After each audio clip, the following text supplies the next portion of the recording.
Genesis 1.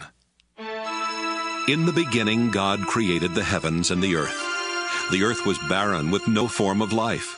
It was under a roaring ocean covered with darkness, but the Spirit of God was moving over the water. God said, "I command light to shine." And light started shining. God looked at the light and saw that it was good. He separated light from darkness and named the light day and the darkness night. Evening came and then morning. That was the first day. God said, "I command a dome to separate the water above it from the water below it." And that's what happened.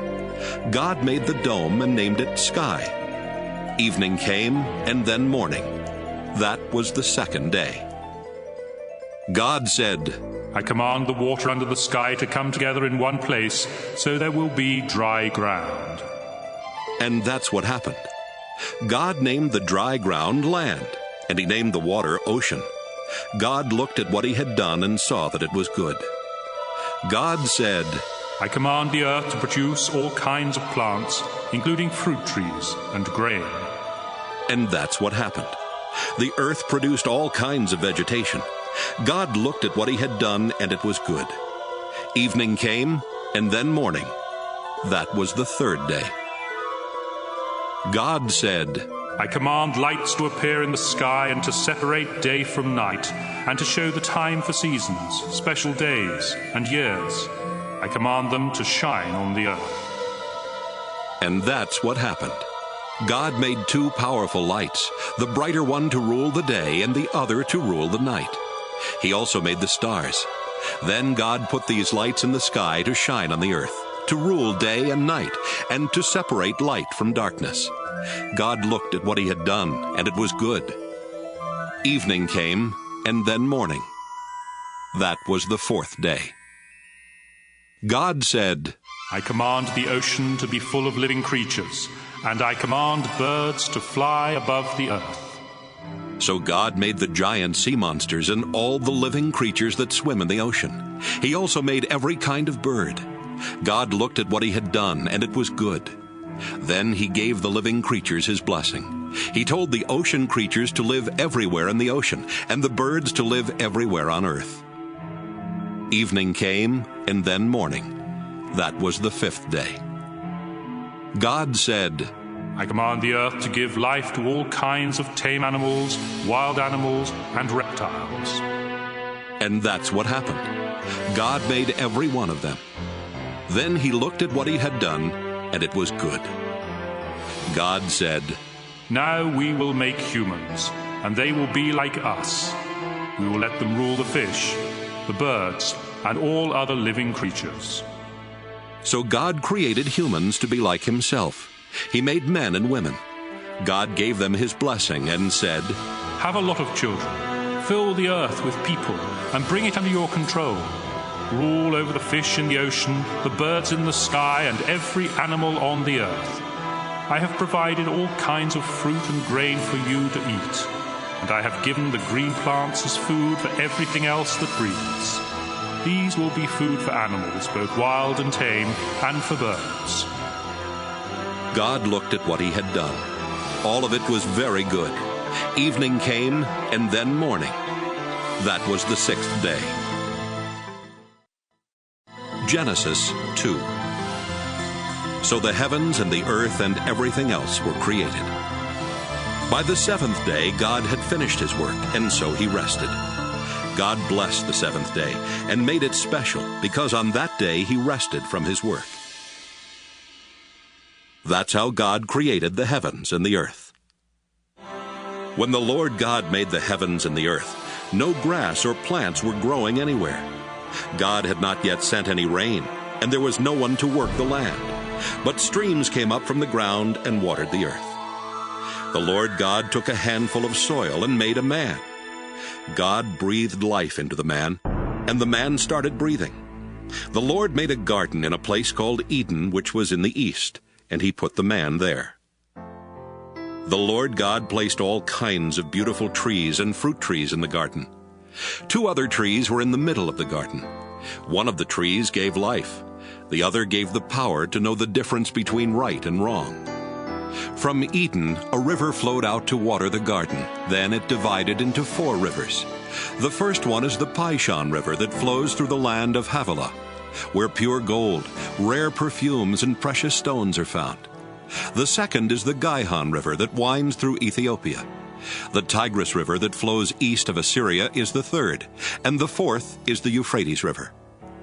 The Lord God put the man in the Garden of Eden to take care of it and to look after it. But the Lord told him, You may eat fruit from any tree in the garden, except the one that has the power to let you know the difference between right and wrong. If you eat any fruit from that tree, you will die before the day is over. The Lord God said, It isn't good for the man to live alone. I need to make a suitable partner for him. So the Lord took some soil and made animals and birds. He brought them to the man to see what names he would give each of them. Then the man named the tame animals and the birds and the wild animals. That's how they got their names. None of these was the right kind of partner for the man. So the Lord God made him fall into a deep sleep, and he took out one of the man's ribs. Then, after closing the man's side, the Lord made a woman out of the rib. The Lord God brought her to the man, and the man exclaimed, Here is someone like me. She's part of my body, my own flesh and bones. She came from me, a man, so I will name her woman. That's why a man will leave his own father and mother. He marries a woman, and the two of them become like one person. Although the man and his wife were both naked, they were not ashamed. Genesis 3. The snake was sneakier than any of the other wild animals that the Lord God had made. One day, it came to the woman and asked, Did God tell you not to eat fruit from any tree in the garden? The woman answered, God said we could eat fruit from any tree in the garden, except the one in the middle. He told us not to eat fruit from that tree or even to touch it. If we do, we will die. No, you won't. the snake replied. God understands what will happen on the day you eat fruit from that tree. You will see what you have done, and you will know the difference between right and wrong, just as God does. The woman stared at the fruit. It looked beautiful and tasty. She wanted the wisdom that it would give her, and she ate some of the fruit. Her husband was there with her, so she gave some to him, and he ate it too. Right away they saw what they had done, and they realized they were naked. Then they sewed fig leaves together to make something to cover themselves. Late in the afternoon a breeze began to blow, and the man and woman heard the Lord God walking in the garden. They were frightened and hid behind some trees. The Lord called out to the man and asked, Where are you? The man answered, I was naked, and when I heard you walking through the garden, I was frightened and hid. How did you know you were naked? God asked. Did you eat any fruit from that tree in the middle of the garden? It was the woman you put here with me. The man said. She gave me some of the fruit, and I ate it. The Lord God then asked the woman, What have you done? The snake tricked me, she answered. and I ate some of that fruit. So the Lord God said to the snake, Because of what you have done, you will be the only animal to suffer this curse. For as long as you live, you will crawl on your stomach and eat dirt. You and this woman will hate each other. Your descendants and hers will always be enemies. One of hers will strike you on the head, and you will strike him on the heel. Then the Lord said to the woman, You will suffer terribly when you give birth, but you will still desire your husband, and he will rule over you. The Lord said to the man, You listened to your wife and ate fruit from that tree, and so the ground will be under a curse because of what you did. As long as you live, you will have to struggle to grow enough food. For food will be plants, but the ground will produce thorns and thistles. You will have to sweat to earn a living. You were made out of soil, and you will once again turn into soil. The man Adam named his wife Eve because she would become the mother of all who live. Then the Lord God made clothes out of animal skins for the man and his wife. The Lord said, These people now know the difference between right and wrong, just as we do. But they must not be allowed to eat fruit from the tree that lets them live forever. So the Lord God sent them out of the Garden of Eden, where they would have to work the ground from which the man had been made. Then God put winged creatures at the entrance to the garden and a flaming, flashing sword to guard the way to the life-giving tree. Genesis 4. Adam and Eve had a son. Then Eve said, I'll name him Cain, because I got him with the help of the Lord. Later she had another son and named him Abel. Abel became a sheep farmer, but Cain farmed the land. One day, Cain gave part of his harvest to the Lord, and Abel also gave an offering to the Lord. He killed the firstborn lamb from one of his sheep and gave the Lord the best parts of it. The Lord was pleased with Abel and his offering, but not with Cain and his offering. This made Cain so angry that he could not hide his feelings. The Lord said to Cain, What's wrong with you? Why do you have such an angry look on your face? If you had done the right thing, you would be smiling. But you did the wrong thing, and now sin is waiting to attack you like a lion. Sin wants to destroy you, but don't let it. Cain said to his brother Abel, Let's go for a walk. And when they were out in a field, Cain killed him. Afterwards, the Lord asked Cain, Where is Abel? How should I know? He answered. Am I supposed to look after my brother?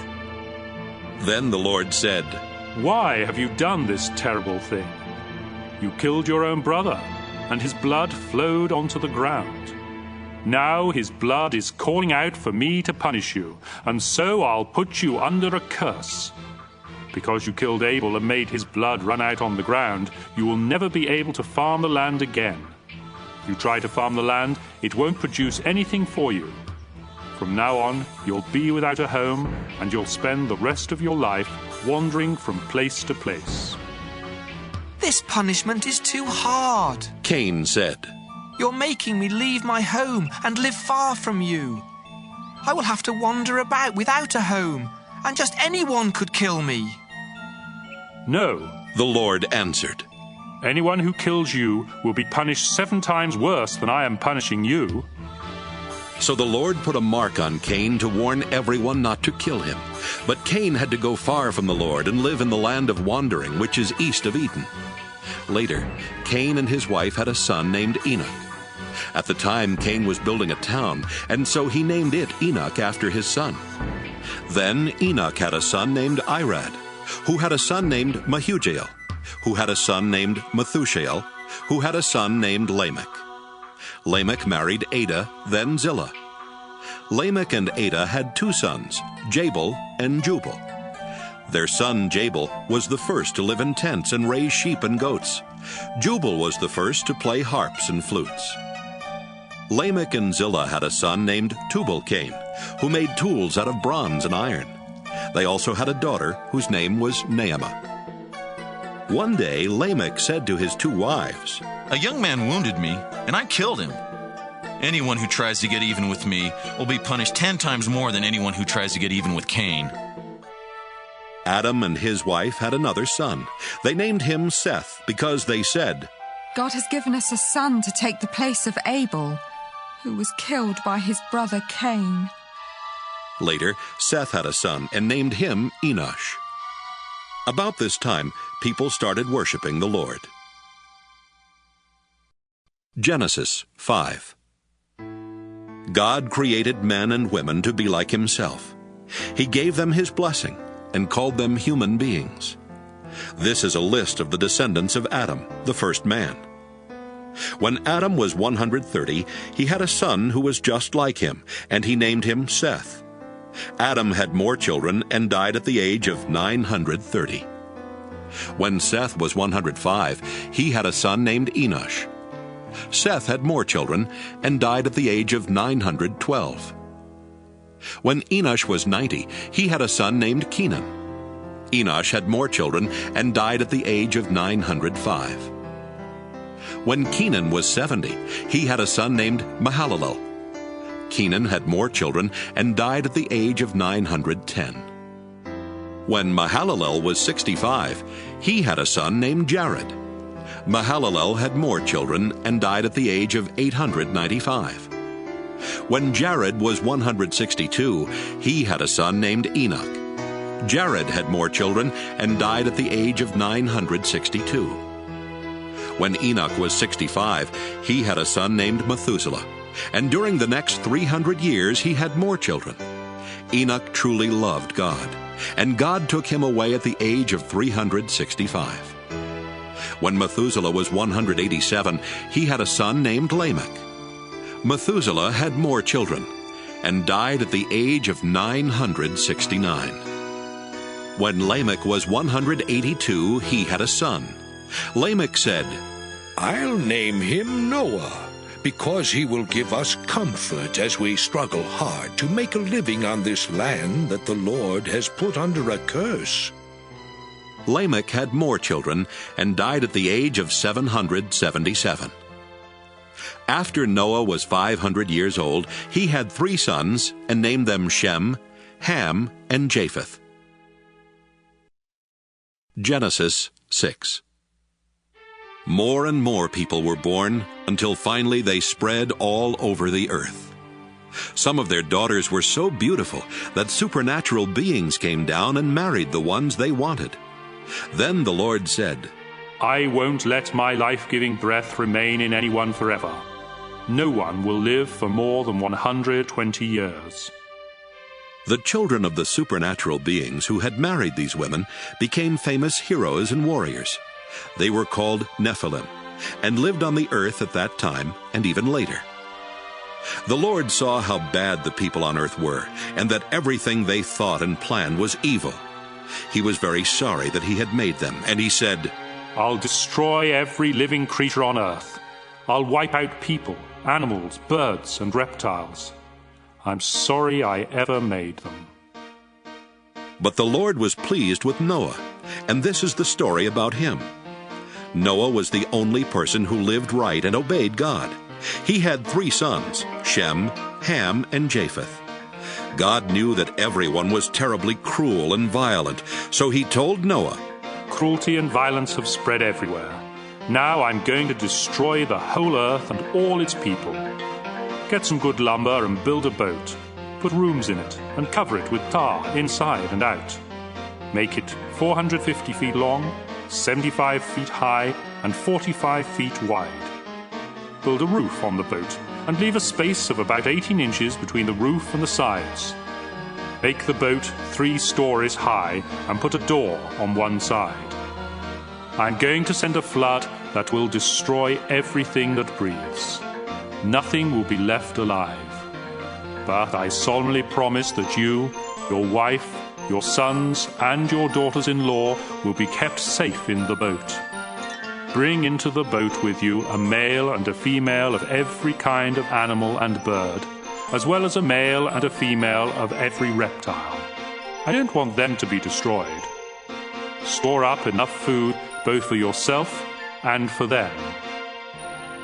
Noah did everything the Lord told him to do. Genesis 7. The Lord told Noah, Take your whole family with you into the boat, because you are the only one on this earth who pleases me. Take 7 pairs of every kind of animal that can be used for sacrifice, and 1 pair of all others. Also, take 7 pairs of every kind of bird with you. Do this so there will always be animals and birds on the earth. 7 days from now I will send rain that will last for 40 days and nights, and I will destroy all other living creatures I have made. Noah was 600 years old when he went into the boat to escape the flood, and he did everything the Lord had told him to do.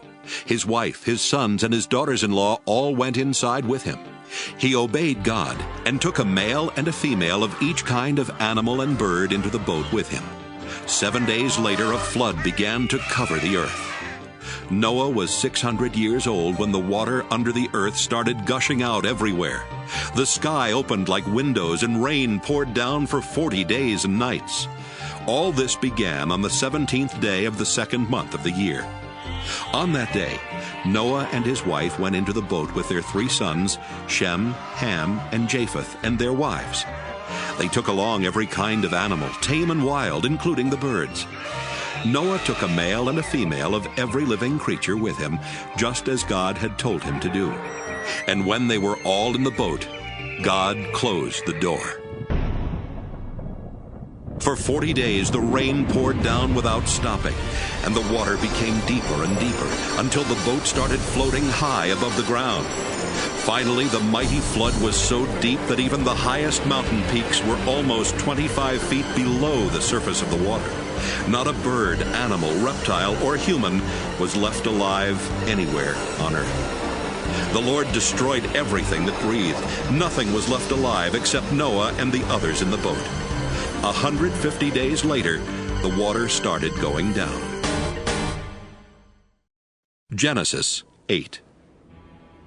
God did not forget about Noah and the animals with him in the boat. So God made a wind blow, and the water started going down. God stopped up the places where the water had been gushing out from under the earth. He also closed up the sky, and the rain stopped. For 150 days, the water slowly went down. Then, on the 17th day of the 7th month of the year, the boat came to rest somewhere in the Ararat Mountains. The water kept going down, and the mountaintops could be seen on the first day of the 10th month. 40 days later, Noah opened a window to send out a raven, but it kept flying around until the water had dried up. Noah wanted to find out if the water had gone down, and he sent out a dove. Deep water was still everywhere, and the dove could not find a place to land, so it flew back to the boat. Noah held out his hand and helped it back in. 7 days later, Noah sent the dove out again. It returned in the evening, holding in its beak a green leaf from an olive tree. Noah knew that the water was finally going down. He waited 7 more days before sending the dove out again, and this time it did not return. Noah was now 601 years old, and by the first day of that year, almost all the water had gone away. Noah made an opening in the roof of the boat and saw that the ground was getting dry. By the 27th day of the 2nd month, the earth was completely dry. God said to Noah, "You, your wife, your sons, and your daughters-in-law may now leave the boat. Let out the birds, animals, and reptiles, so they can mate and live all over the earth." After Noah and his family had gone out of the boat, the living creatures left in groups of their own kind. Noah built an altar where he could offer sacrifices to the Lord. Then he offered on the altar one of each kind of animal and bird that could be used for a sacrifice. The smell of the burning offering pleased God, and he said, "Never again will I punish the earth for the sinful things its people do. All of them have evil thoughts from the time they are young. But I will never destroy everything that breathes, as I did this time. As long as the earth remains, there will be planting and harvest, cold and heat, winter and summer, day and night." Genesis 9. God said to Noah and his sons, "I am giving you my blessing.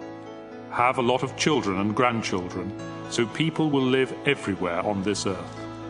All animals, birds, reptiles, and fish will be afraid of you. I have placed them under your control, and I have given them to you for food. From now on, you may eat them as well as the green plants that you have always eaten. But life is in the blood, and you must not eat any meat that still has blood in it. I created humans to be like me, and I will punish any animal or person that takes a human life. If an animal kills someone, that animal must die. And if a person takes the life of another, that person must be put to death. I want you and your descendants to have many children, so people will live everywhere on earth. Again, God said to Noah and his sons, I am going to make a solemn promise to you and to everyone who will live after you. This includes the birds and the animals that came out of the boat. I promise every living creature that the earth and those living on it will never again be destroyed by a flood. The rainbow that I have put in the sky will be my sign to you and to every living creature on earth. It will remind you that I will keep this promise forever. When I send clouds over the earth and a rainbow appears in the sky, I will remember my promise to you and to all other living creatures. Never again will I let floodwaters destroy all life. When I see the rainbow in the sky, I will always remember the promise that I have made to every living creature. The rainbow will be the sign of that solemn promise.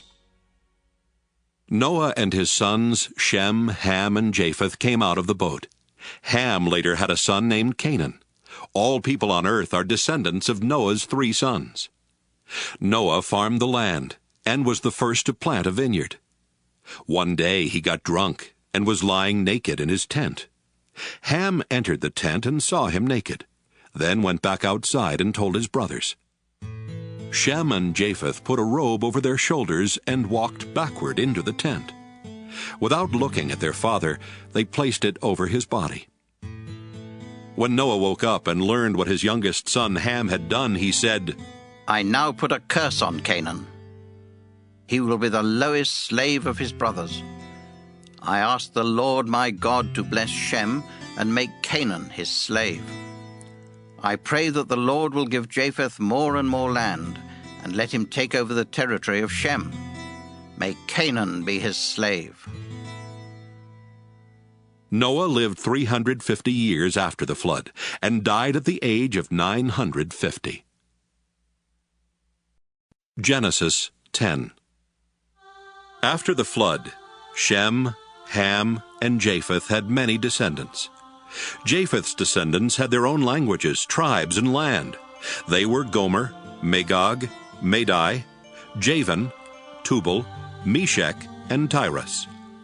Gomer was the ancestor of Ashkenaz, Riphath, and Togarmah.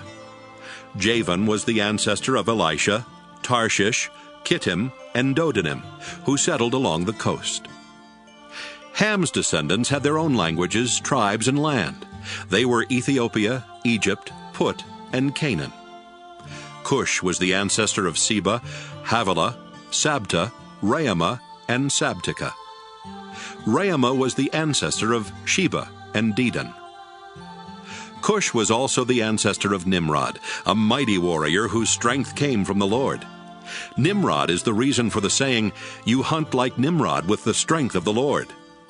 Cush first ruled in Babylon, Erech, and Akkad, all of which were in Babylonia. From there, Nimrod went to Assyria and built the great city of Nineveh. He also built Rehoboth-ur and Calah, as well as Resen, which is between Nineveh and Calah. Egypt was the ancestor of Ludim, Anamim, Lahabim, Naphtuhim, Pathrusim, Casluhim, and Caphtorim, the ancestor of the Philistines. Canaan's sons were Sidon and Heth.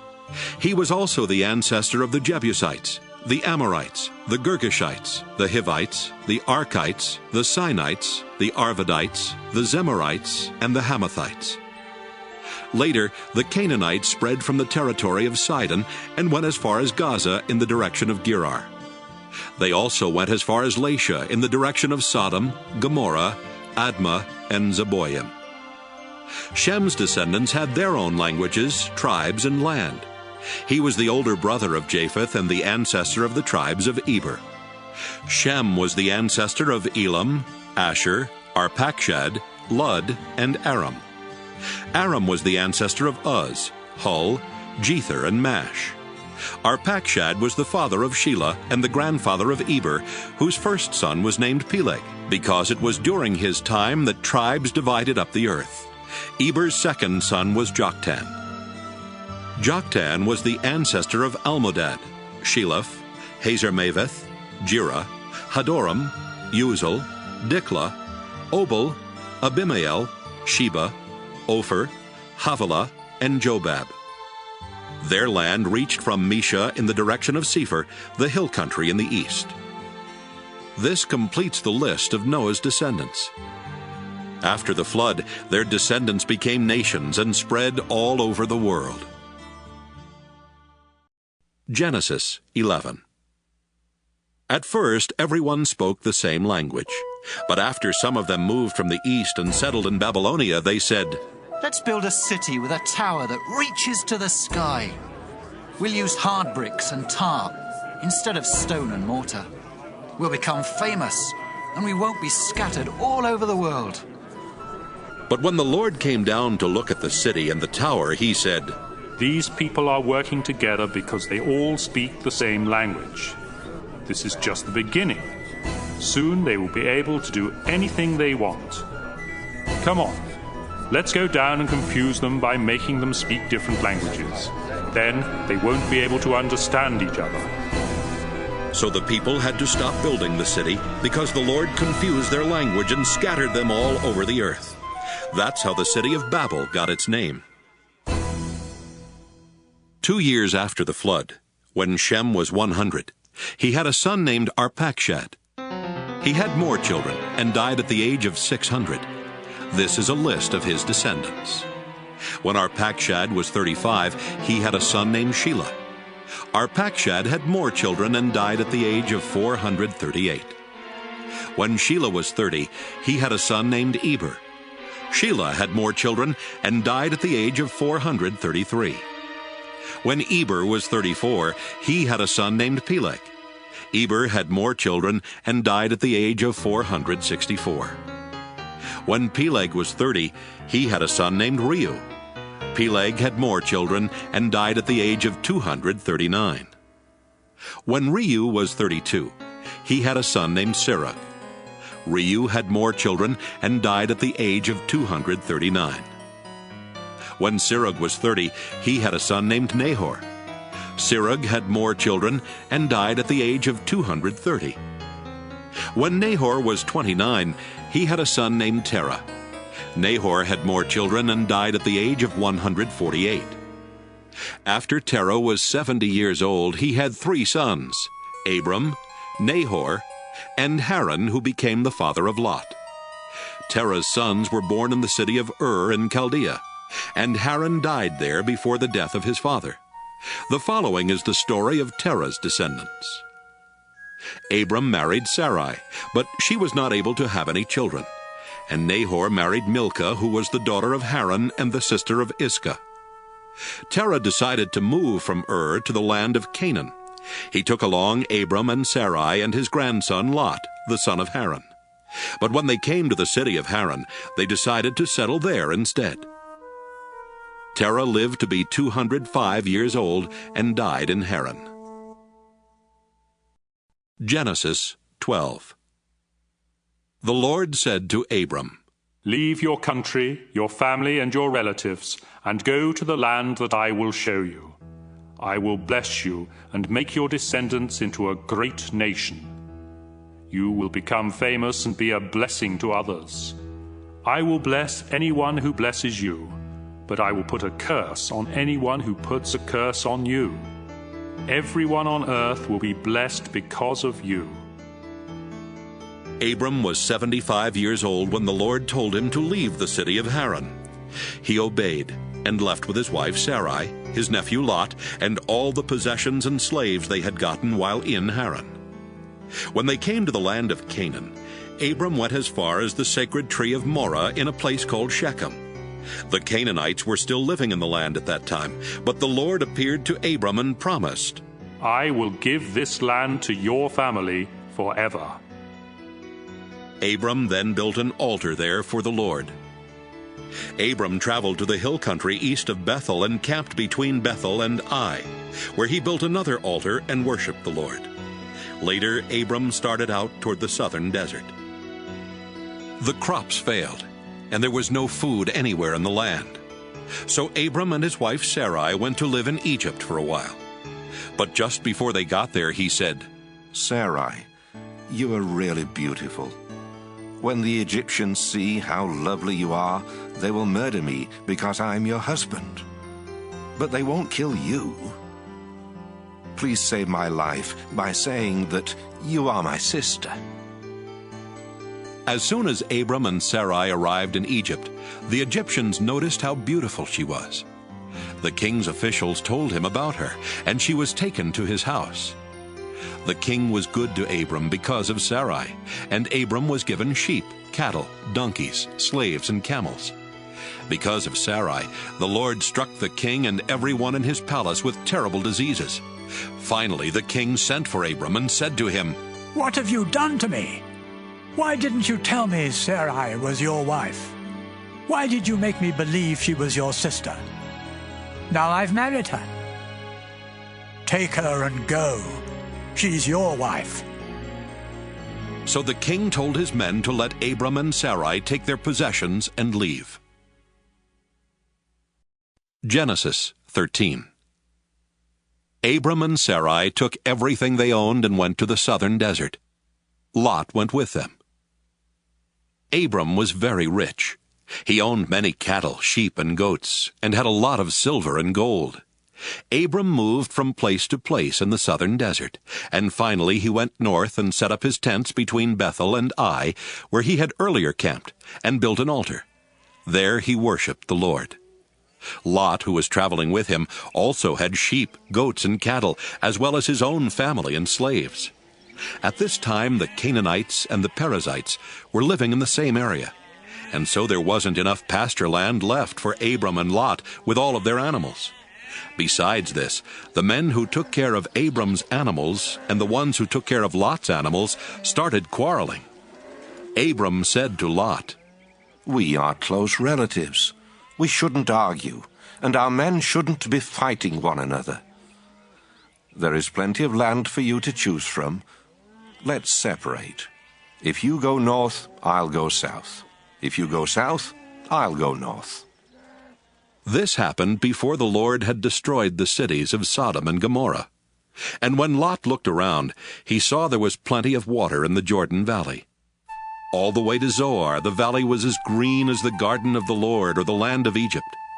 So Lot chose the whole Jordan Valley for himself, and as he started toward the east, he and Abram separated. Abram stayed in the land of Canaan. But Lot settled near the cities of the valley and put up his tents not far from Sodom, where the people were evil and sinned terribly against the Lord. After Abram and Lot had gone their separate ways, the Lord said to Abram, "Look around to the north, south, east, and west. I will give you and your family all the land you can see. It will be theirs forever. I will give you more descendants than there are specks of dust on the earth, and someday it will be easier to count the specks of dust than to count your descendants. Now walk back and forth across the land, because I am giving it to you." Abram took down his tents and went to live near the sacred trees of Mamre at Hebron, where he built an altar in honor of the Lord. Genesis 14. About this time, King Amraphel of Babylonia, King Arioch of Elasar, King Chedorlaomer of Elam, and King Tidal of Goyim attacked King Bera of Sodom, King Birsha of Gomorrah, King Shinab of Admah, King Shemeber of Zeboim, and the king of Bela, also known as the city of Zoar. King Chedorlaomer and his allies had ruled these last 5 kings for 12 years. But in the 13th year, the kings rebelled and came together in Siddim Valley, which is now covered by the southern part of the Dead Sea. A year later, King Chedorlaomer and his allies attacked and defeated the Rephaites in Ashtaroth Karnaim, the Zuzites in Ham, and the Emites in Sheva Kiriathaim. They also defeated the Horites in the hill country of Edom as far as El Paran near the desert. They went back to the city of En-Mishpat, better known as Kadesh. Then they captured all the land that belonged to the Amalekites, and they defeated the Amorites who were living in Hazazon Tamar. At Siddim Valley, the armies of the kings of Sodom, Gomorrah, Admah, Zeboim, and Bela fought the armies of King Chedorlaomer of Elam, King Tidal of Goyim, King Amraphel of Babylonia, and King Arioch of Elasar. The valley was full of tar pits, and when the troops from Sodom and Gomorrah started running away, some of them fell into the pits. Others escaped to the hill country. Their enemies took everything of value from Sodom and Gomorrah, including their food supplies. They also captured Abram's nephew Lot, who lived in Sodom. They took him and his possessions and then left. At this time, Abram the Hebrew was living near the oaks that belonged to Mamre the Amorite. Mamre and his brothers Eshcol and Aner were Abram's friends. Someone who had escaped from the battle told Abram that his nephew Lot had been taken away. 318 of Abram's servants were fighting men, so he took them and followed the enemy as far north as the city of Dan. That night, Abram divided up his troops, attacked from all sides, and won a great victory. But some of the enemy escaped to the town of Hobah north of Damascus, and Abram went after them. He brought back his nephew Lot, together with Lot's possessions and the women and everyone else who had been captured. Abram returned after he had defeated King Chedorlaomer and the other kings. Then the king of Sodom went to meet Abram in Sheva Valley, which is also known as King's Valley. King Melchizedek of Salem was a priest of God Most High. He brought out some bread and wine and said to Abram, I bless you in the name of God Most High, creator of heaven and earth. All praise belongs to God Most High for helping you defeat your enemies. Then Abram gave Melchizedek a tenth of everything. The king of Sodom said to Abram, All I want are my people. You can keep everything else. Abram answered, The Lord God Most High made the heavens and the earth, and I have promised him that I won't keep anything of yours, not even a sandal strap or a piece of thread. Then you can never say that you are the one who made me rich. Let my share be the food that my men have eaten. But Aner, Eshcol, and Mamre went with me, so give them their share of what we brought back.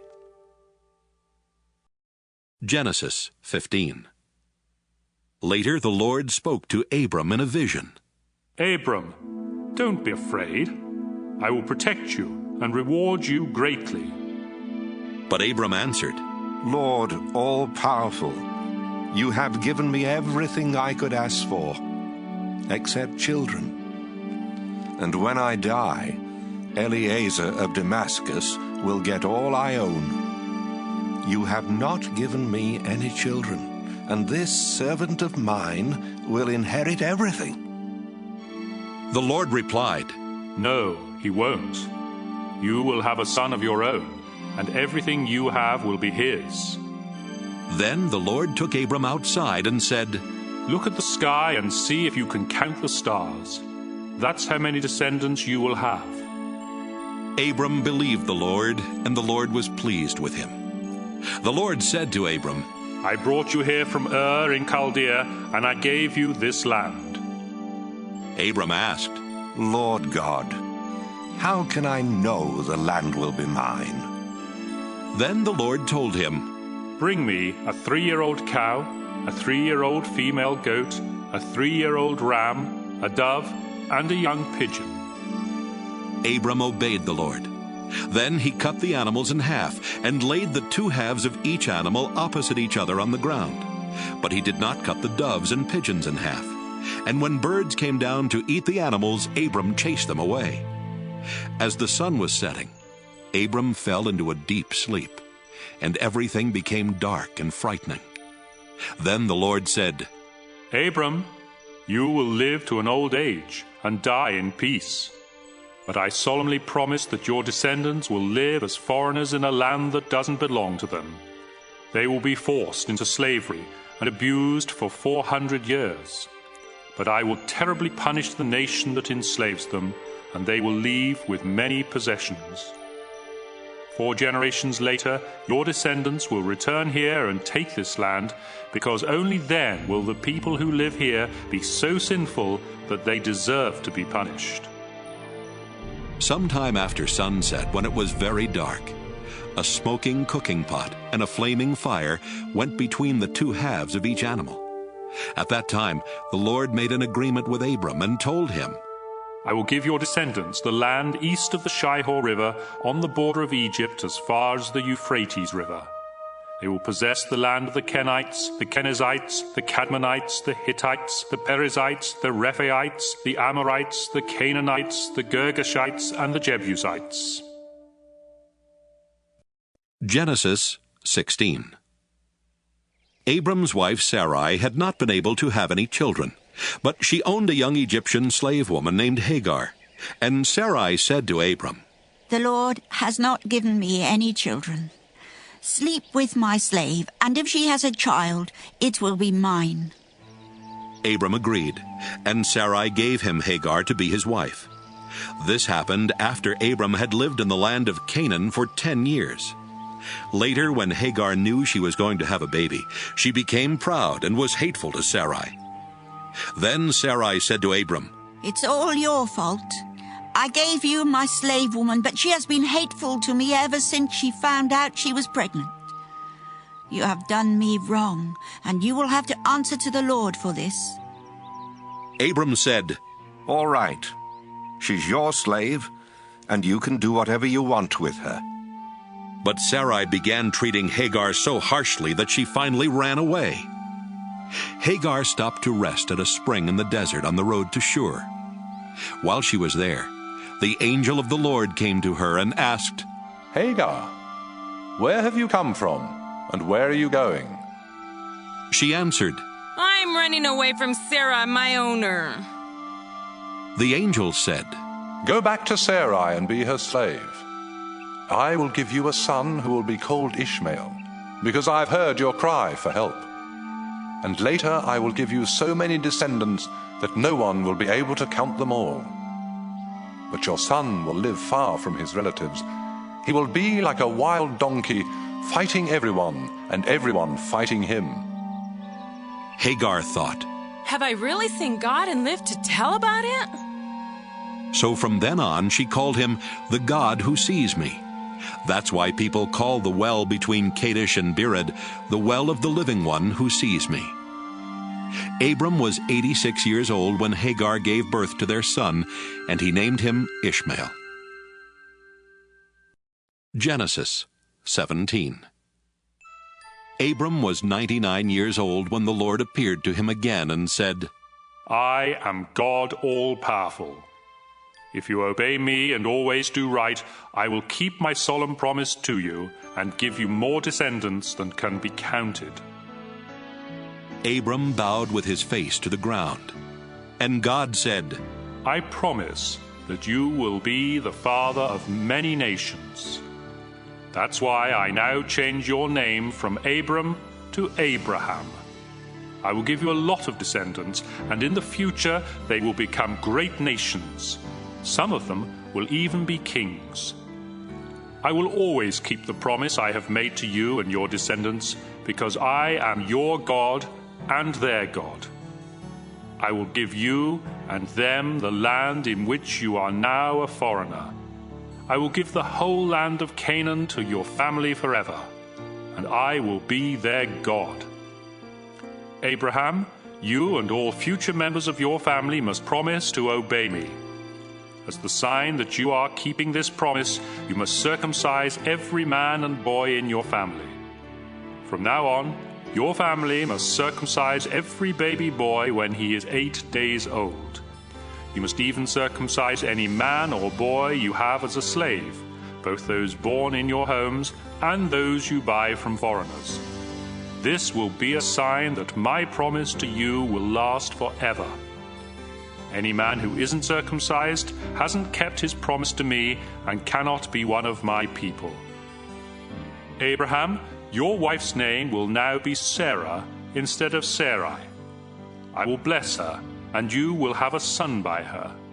She will become the mother of nations, and some of her descendants will even be kings. Abraham bowed with his face to the ground and thought, I am almost 100 years old. How can I become a father? And Sarah is 90. How can she have a child? So he started laughing. Then he asked God, Why not let Ishmael inherit what you have promised me? But God answered, No, you and Sarah will have a son. His name will be Isaac, and I will make an everlasting promise to him and his descendants. I have heard what you asked me to do for Ishmael, and so I will also bless him with many descendants. He will be the father of 12 princes, and I will make his family a great nation. But your son Isaac will be born about this time next year, and the promise I am making to you and your family will be for him and his descendants forever." God finished speaking to Abraham and then left. On that same day, Abraham obeyed God by circumcising Ishmael. Abraham was also circumcised, and so were all other men and boys in his household, including his servants and slaves. He was 99 years old at the time, and his son Ishmael was 13. Genesis 18. One hot summer afternoon, Abraham was sitting by the entrance to his tent near the sacred trees of Mamre when the Lord appeared to him. Abraham looked up and saw 3 men standing nearby. He quickly ran to meet them, bowed with his face to the ground, and said, "Please, come to my home where I can serve you. I'll have some water brought so you can wash your feet. Then you can rest under the tree. Let me get you some food to give you strength before you leave. I would be honored to serve you." "Thank you very much," they answered. "We accept your offer." Abraham quickly went to his tent and said to Sarah, "Hurry, get a large sack of flour and make some bread." After saying this, he rushed off to his herd of cattle and picked out one of the best calves, which his servant quickly prepared. He then served his guests some yogurt and milk together with the meat. While they were eating, he stood near them under the trees, and they asked, "Where is your wife, Sarah?" "She's right there, in the tent," Abraham answered. One of the guests was the Lord, and he said, "I'll come back about this time next year, and when I do, Sarah will already have a son."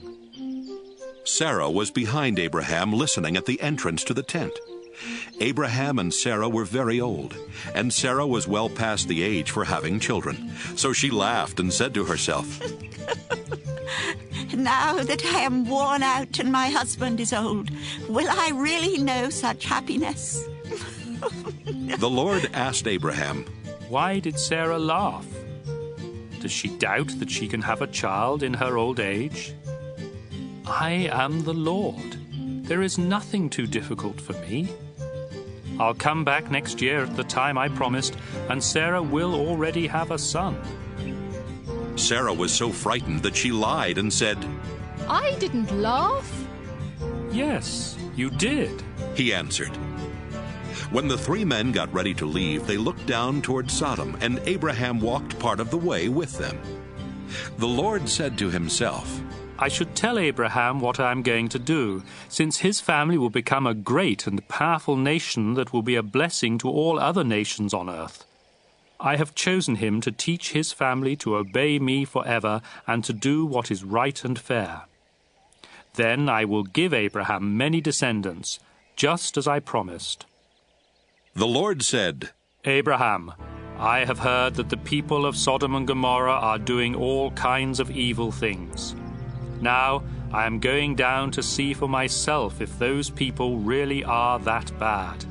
If they aren't, I want to know about it."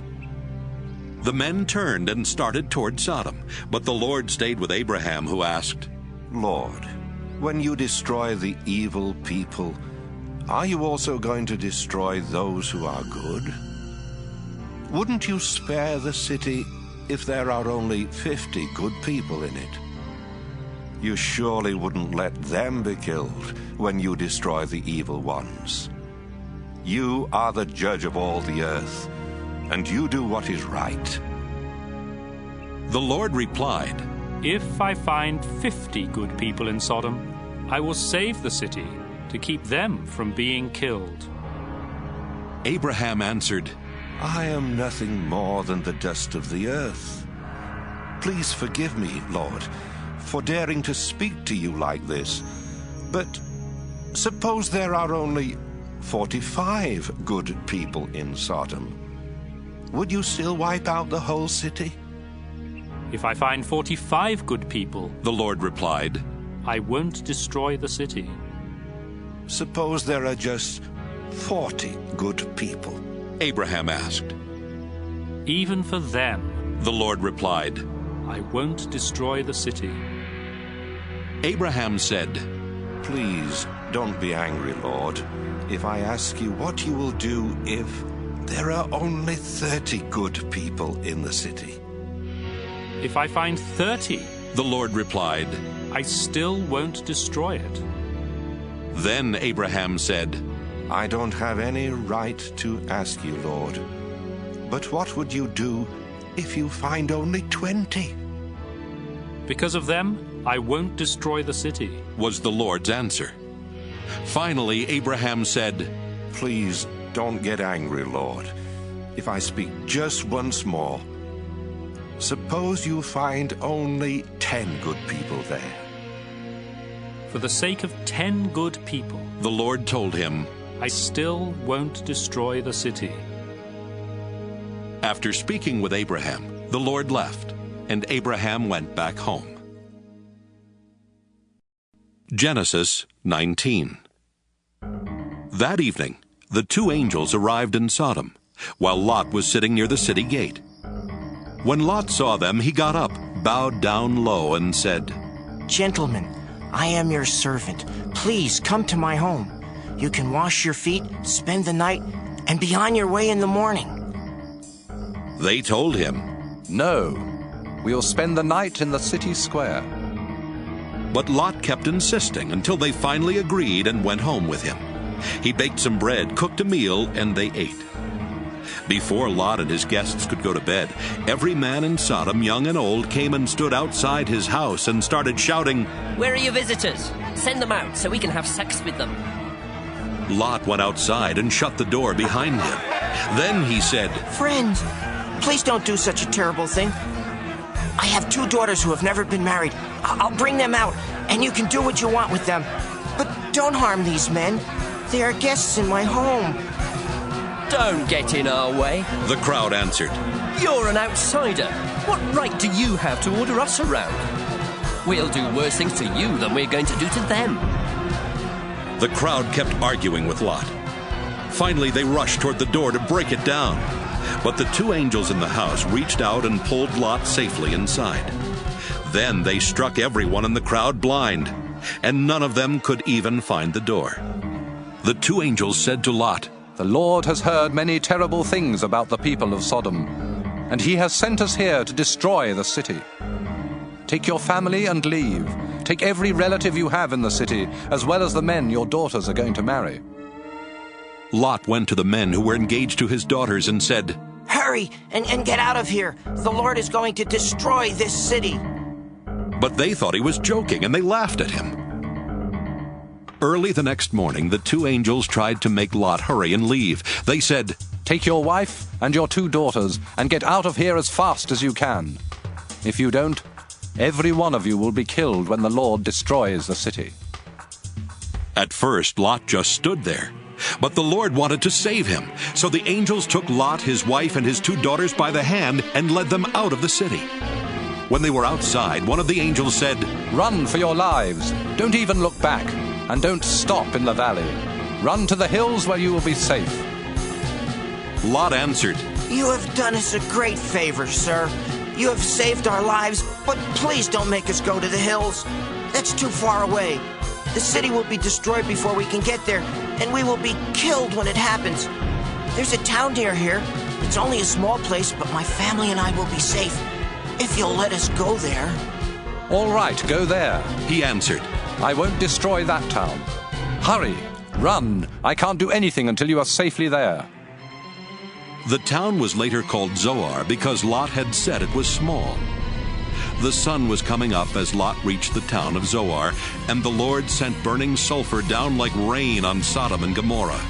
He destroyed those cities and everyone who lived in them, as well as their land and the trees and grass that grew there. On the way, Lot's wife looked back and was turned into a block of salt. That same morning, Abraham got up and went to the place where he had stood and spoken with the Lord. He looked down toward Sodom and Gomorrah and saw smoke rising from all over the land. It was like a flaming furnace. When God destroyed the cities of the valley where Lot lived, he remembered his promise to Abraham and saved Lot from the terrible destruction. Lot was afraid to stay on in Zoar, so he took his 2 daughters and moved to a cave in the hill country. One day his older daughter said to her sister, "Our father is old, and there are no men anywhere for us to marry.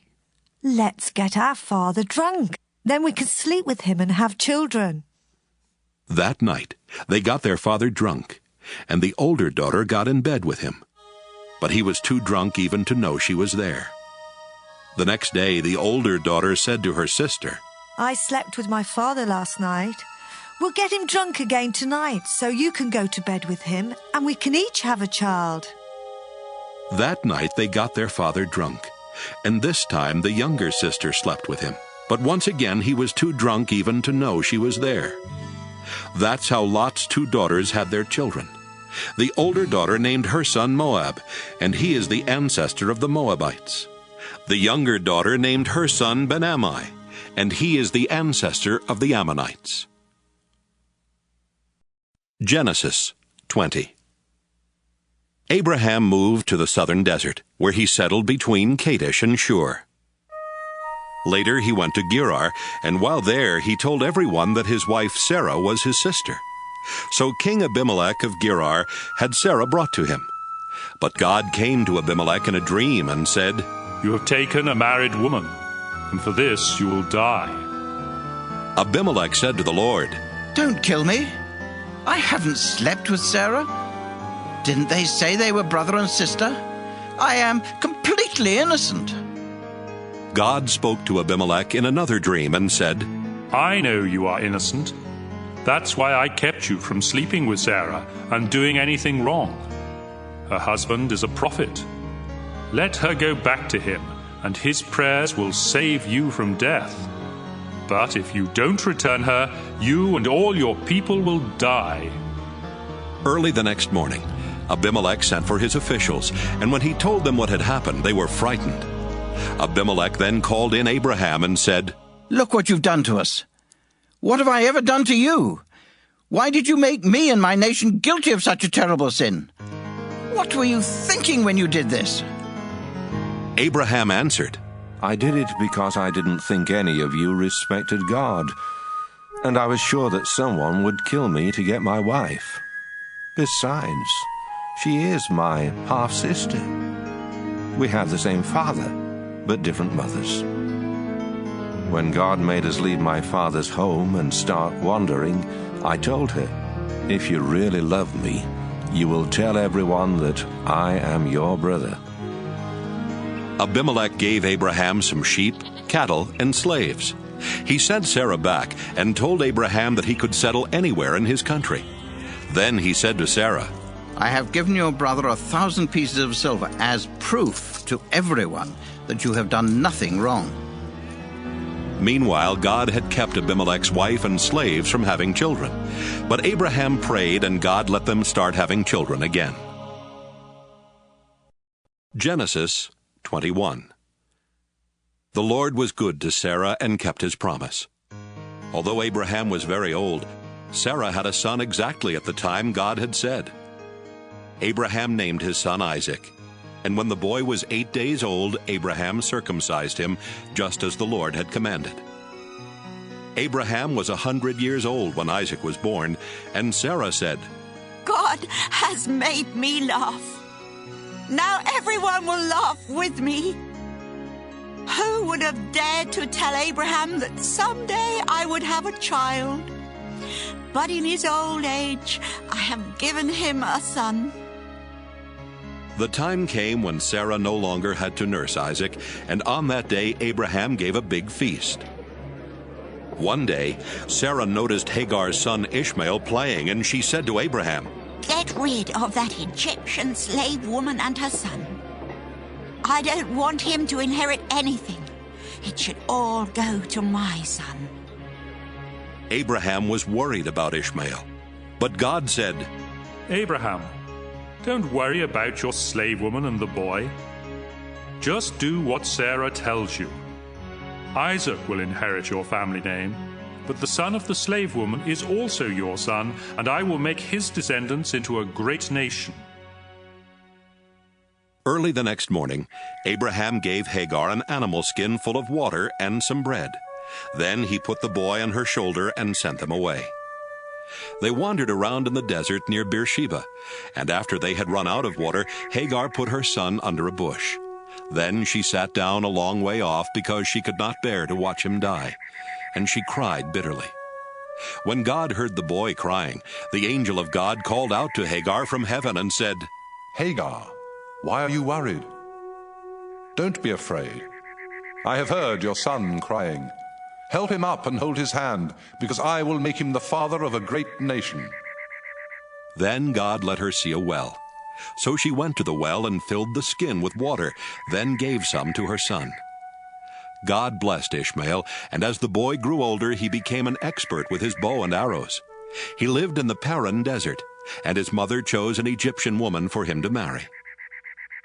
About this time, Abimelech and his army commander Phicol said to Abraham, God blesses everything you do. Now I want you to promise in the name of God that you will always be loyal to me and my descendants, just as I have always been loyal to you in this land where you have lived as a foreigner. And so Abraham promised. One day, Abraham told Abimelech, Some of your servants have taken over one of my wells. This is the first I've heard about it, Abimelech replied. Why haven't you said something before? I don't have any idea who did it. Abraham gave Abimelech some sheep and cattle, and then the two men made a peace treaty. Abraham separated 7 female lambs from his flock of sheep, and Abimelech asked, Why have you done this? Abraham told him, I want you to accept these 7 lambs as proof that I dug this well. So they called the place Beersheba, because they made a treaty there. When the treaty was completed, Abimelech and his army commander Phicol went back to the land of the Philistines. Abraham planted a tamarisk tree in Beersheba and worshipped the eternal Lord God. Then Abraham lived a long time as a foreigner in the land of the Philistines. Genesis 22. Some years later, God decided to test Abraham, so he spoke to him. Abraham answered, Here I am, Lord. The Lord said, Go, get Isaac, your only son, the one you dearly love. Take him to the land of Moriah, and I will show you a mountain, where you must sacrifice him to me on the fires of an altar. So Abraham got up early the next morning and chopped wood for the fire. He put a saddle on his donkey and left with Isaac and 2 servants for the place where God had told him to go. 3 days later, Abraham looked off in the distance and saw the place. He told his servants, Stay here with the donkey, while my son and I go over there to worship. We will come back. Abraham put the wood on Isaac's shoulder, but he carried the hot coals and the knife. As the 2 of them walked along, Isaac said, Father, we have the coals and the wood, but where is the lamb for the sacrifice? My son, Abraham answered, God will provide the lamb. The 2 of them walked on, and when they reached the place that God had told him about, Abraham built an altar and placed the wood on it. Next, he tied up his son and put him on the wood. He then took the knife and got ready to kill his son. But the Lord's angel shouted from heaven, Abraham! Abraham! Here I am, he answered. Don't hurt the boy or harm him in any way. The angel said, Now I know that you truly obey God, because you were willing to offer him your only son. Abraham looked up and saw a ram caught by its horns in the bushes. So he took the ram and sacrificed it in place of his son. Abraham named that place, The Lord Will Provide. And even now people say, On the mountain of the Lord it will be provided. The Lord's angel called out from heaven a second time. You were willing to offer the Lord your only son, and so he makes you this solemn promise.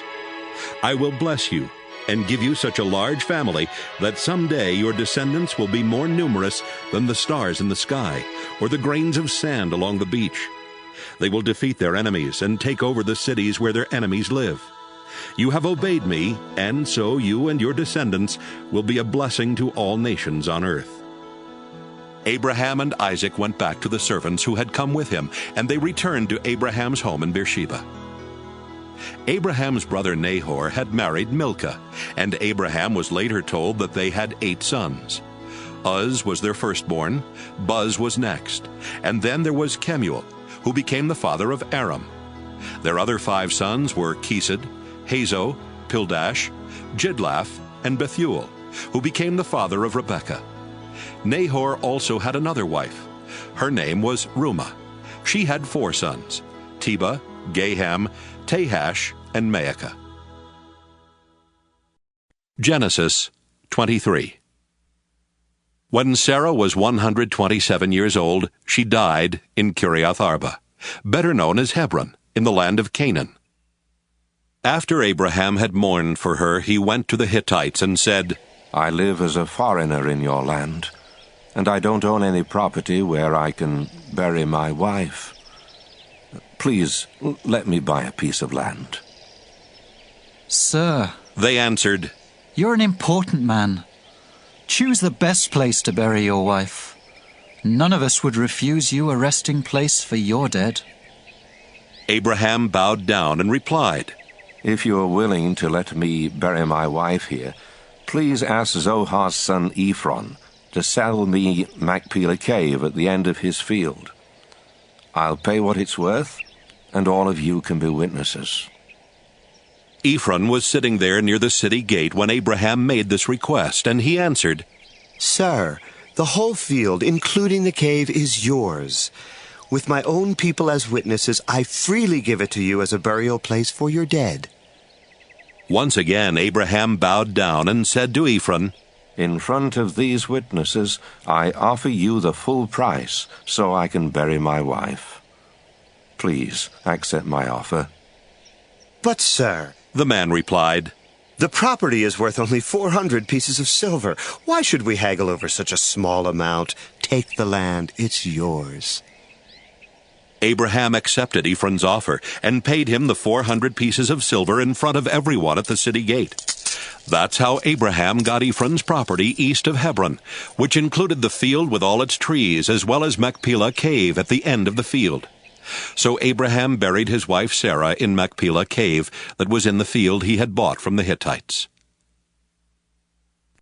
Genesis 24. Abraham was now a very old man. The Lord had made him rich, and he was successful in everything he did. One day Abraham called in his most trusted servant and said to him, "Solemnly promise me, in the name of the Lord, who rules heaven and earth, that you won't choose a wife for my son Isaac from the people here in the land of Canaan. Instead, go back to the land where I was born and find a wife for him from among my relatives."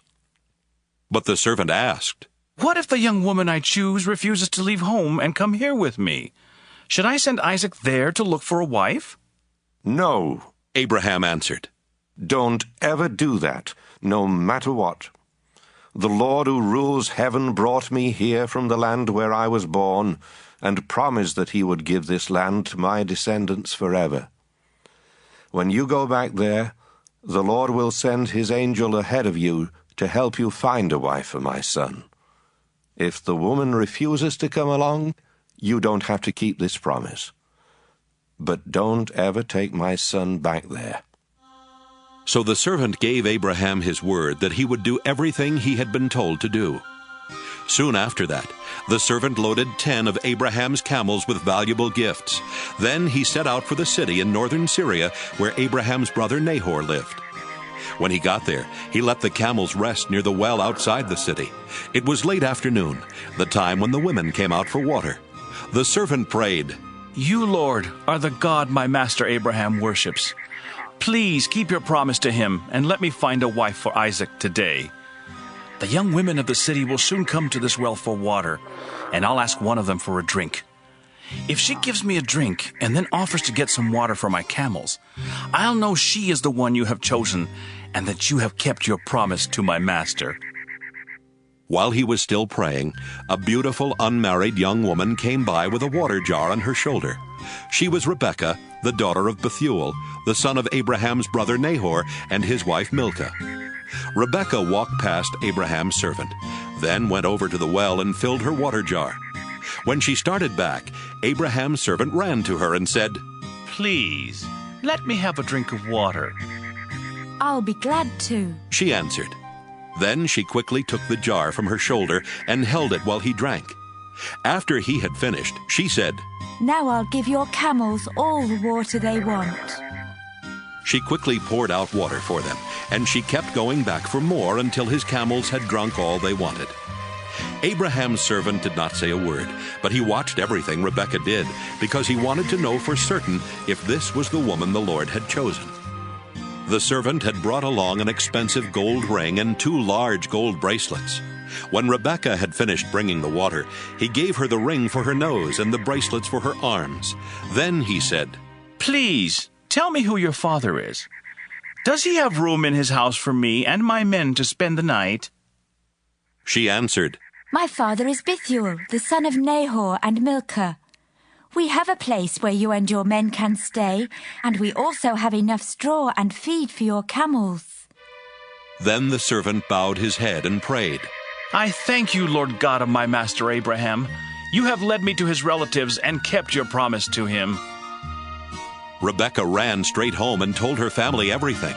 Her brother Laban heard her tell what the servant had said, and he saw the ring and the bracelet she was wearing. So Laban ran out to Abraham's servant, who was standing by his camels at the well. Then Laban said, "The Lord has brought you safely here. Come home with me. There's no need for you to keep on standing outside. I have a room ready for you in our house, and there's also a place for your camels." Abraham's servant went home with Laban, where Laban's servants unloaded his camels and gave them straw and feed. Then they brought water into the house, so Abraham's servant and his men could wash their feet. After that, they brought in food. But the servant said, "Before I eat, I must tell you why I have come." "Go ahead and tell us," Laban answered. The servant explained, "I am Abraham's servant. The Lord has been good to my master, and he has made him very rich. He has given him many sheep, goats, cattle, camels, and donkeys, as well as a lot of silver and gold, and many slaves. Sarah, my master's wife, didn't have any children until she was very old. Then she had a son, and my master has given him everything. I solemnly promised my master that I would do what he said, and he told me, 'Don't choose a wife for my son from the women in this land of Canaan. Instead, go back to the land where I was born, and find a wife for my son from among my relatives.' I asked my master, 'What if the young woman refuses to come with me?' My master answered, 'I have always obeyed the Lord, and he will send his angel to help you find my son a wife from among my own relatives. But if they refuse to let her come back with you, then you are freed from your promise.' When I came to the well today, I silently prayed, 'You, Lord, are the God my master Abraham worships, so please lead me to a wife for his son while I am here at the well. When a young woman comes out to get water, I'll ask her to give me a drink. If she gives me a drink and offers to get some water for my camels, I'll know she is the one you have chosen.'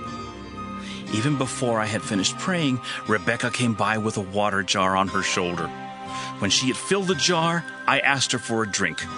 She quickly lowered the jar from her shoulder and said, 'Have a drink, then I'll get water for your camels.' So I drank, and after that she got some water for my camels.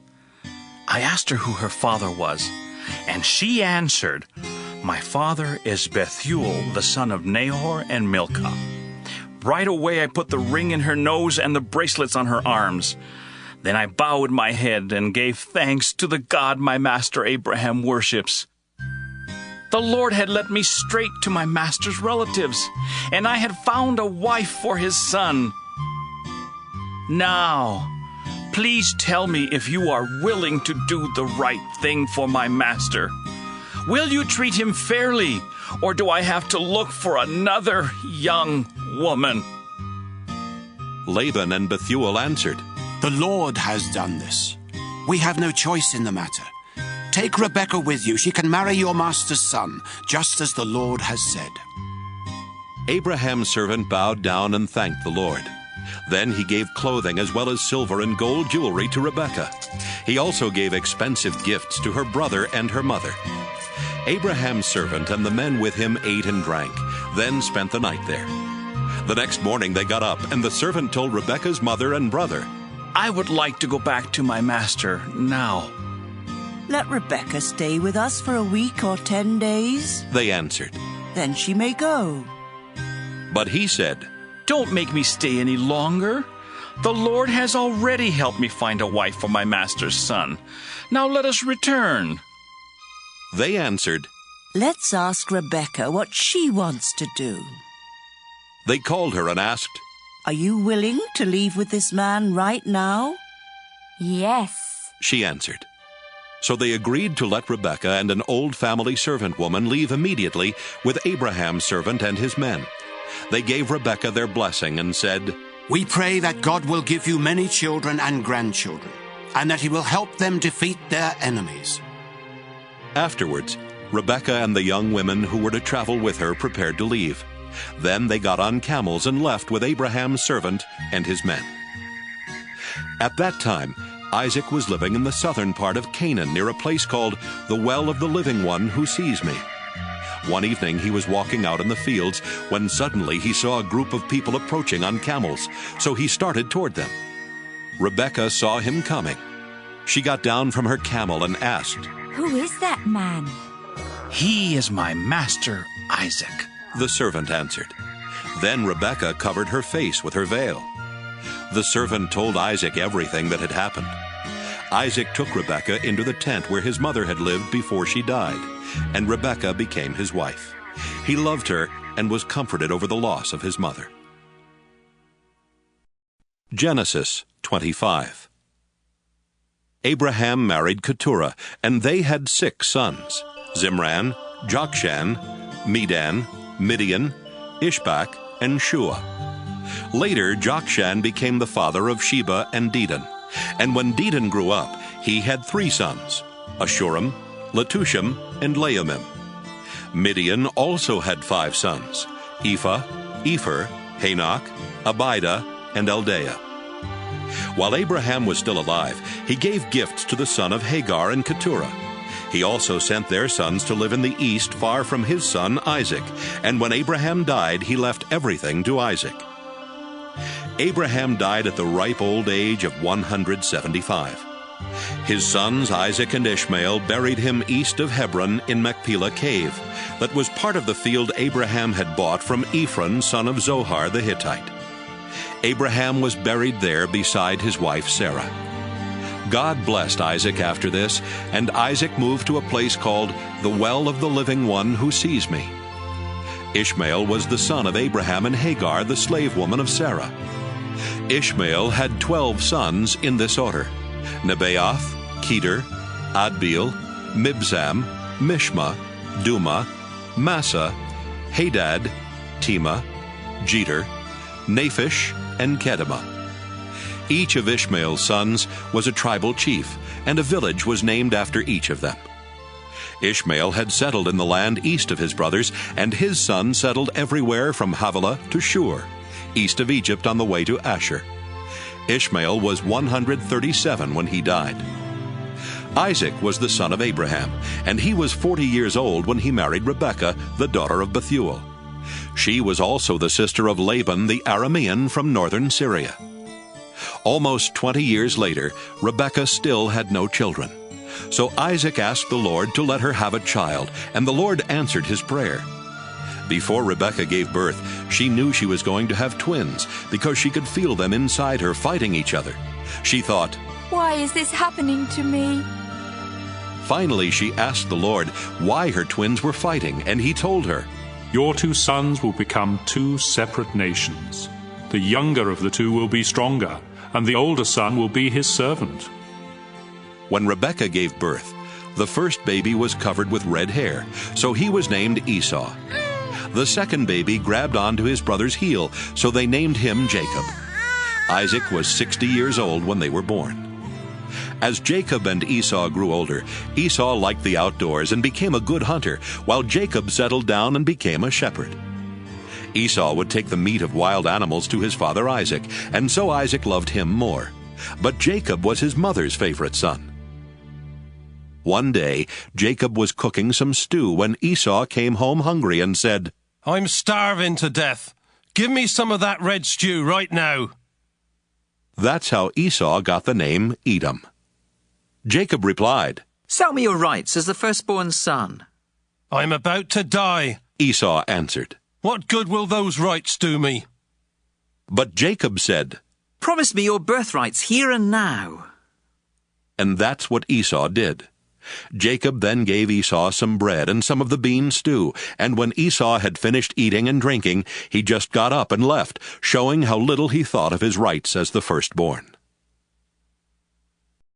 Genesis 26.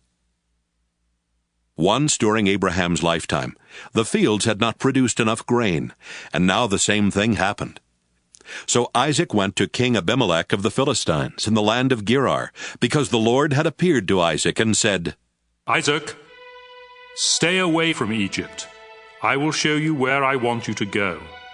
You will live there as a foreigner, but I will be with you and bless you. I will keep my promise to your father Abraham by giving this land to you and your descendants. I will give you as many descendants as there are stars in the sky, and I will give your descendants all of this land. They will be a blessing to every nation on earth, because Abraham did everything I told him to do. Isaac moved to Gerar with his beautiful wife Rebekah. He was afraid that someone might kill him to get her, so he told everyone that Rebekah was his sister. After Isaac had been there a long time, King Abimelech looked out a window and saw Isaac hugging and kissing Rebekah. Abimelech called him in and said, Rebekah must be your wife. Why did you say she is your sister? Because I thought someone would kill me, Isaac answered. Don't you know what you've done? Abimelech exclaimed. If someone had slept with her, you would have made our whole nation guilty. Then Abimelech warned his people that anyone who even touched Isaac or Rebekah would be put to death. Isaac planted grain and had a good harvest that same year. The Lord blessed him, and Isaac was so successful that he became very rich. In fact, the Philistines were jealous of the large number of sheep, goats, and slaves that Isaac owned, and they stopped up the wells that Abraham's servants had dug before his death. Finally, Abimelech said, Isaac, I want you to leave our country. You have become too powerful to stay here. Isaac left and settled in Gerar Valley, where he cleaned out those wells that the Philistines had stopped up. Isaac also gave each of the wells the same name that Abraham had given to them. While his servants were digging in the valley, they found a spring-fed well. But the shepherds of Gerar Valley quarreled with Isaac's shepherds and claimed the water belonged to them. So the well was named Quarrel, because they had quarreled with Isaac. Isaac's servants dug another well, and the shepherds also quarreled about it. So that well was named Jealous. Finally, they dug one more well. There was no quarreling this time, and the well was named Lots of Room, because the Lord had given them room and would make them very successful. Isaac went on to Beersheba, where the Lord appeared to him that night, and told him, Don't be afraid. I am the God who was worshipped by your father Abraham, my servant. I will be with you and bless you, and because of Abraham, I will give you many descendants. Isaac built an altar there and worshipped the Lord.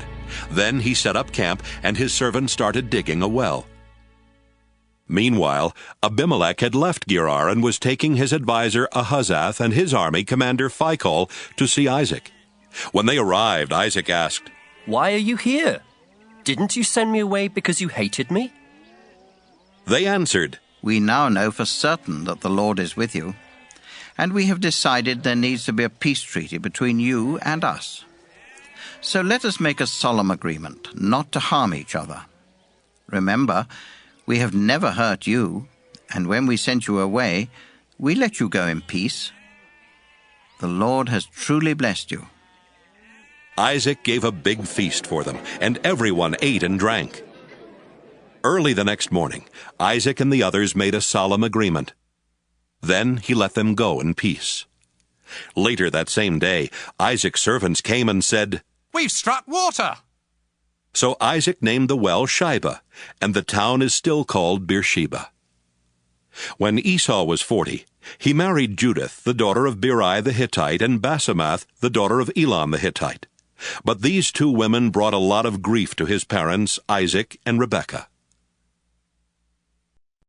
Genesis 27.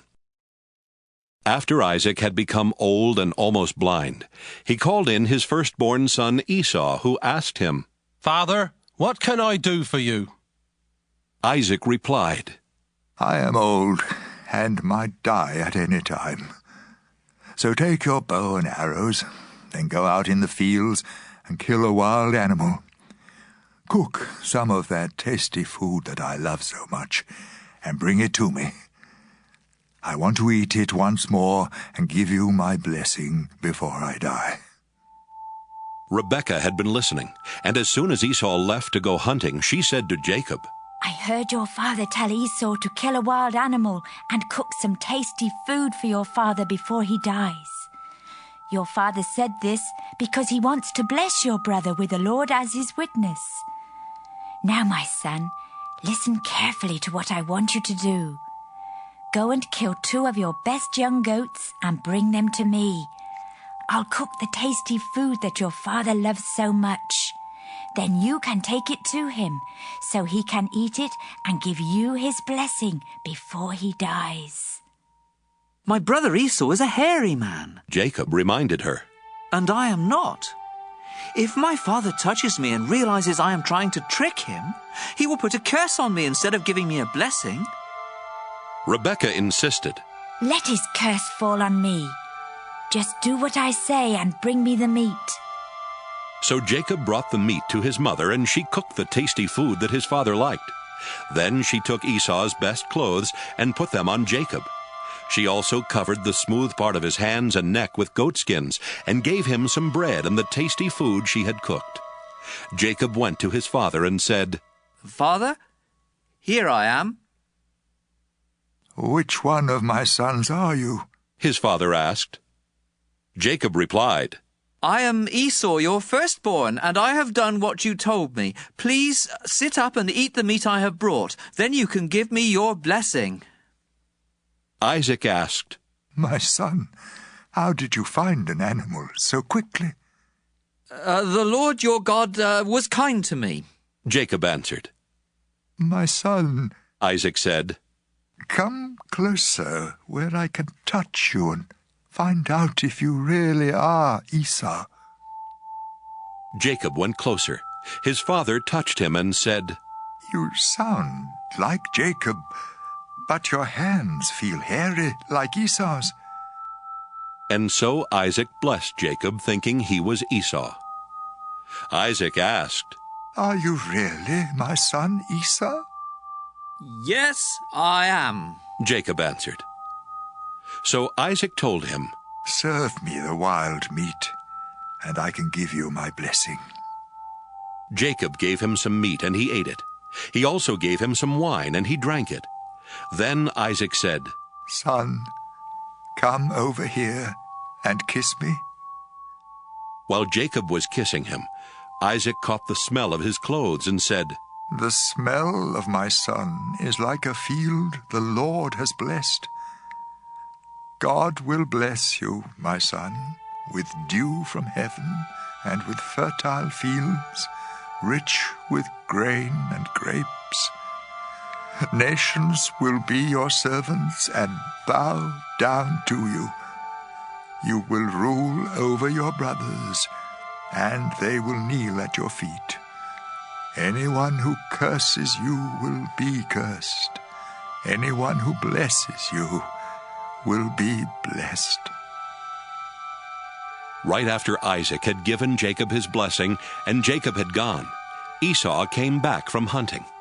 He cooked the tasty food, brought it to his father, and said, "Father, please sit up and eat the meat I've brought you, so you can give me your blessing."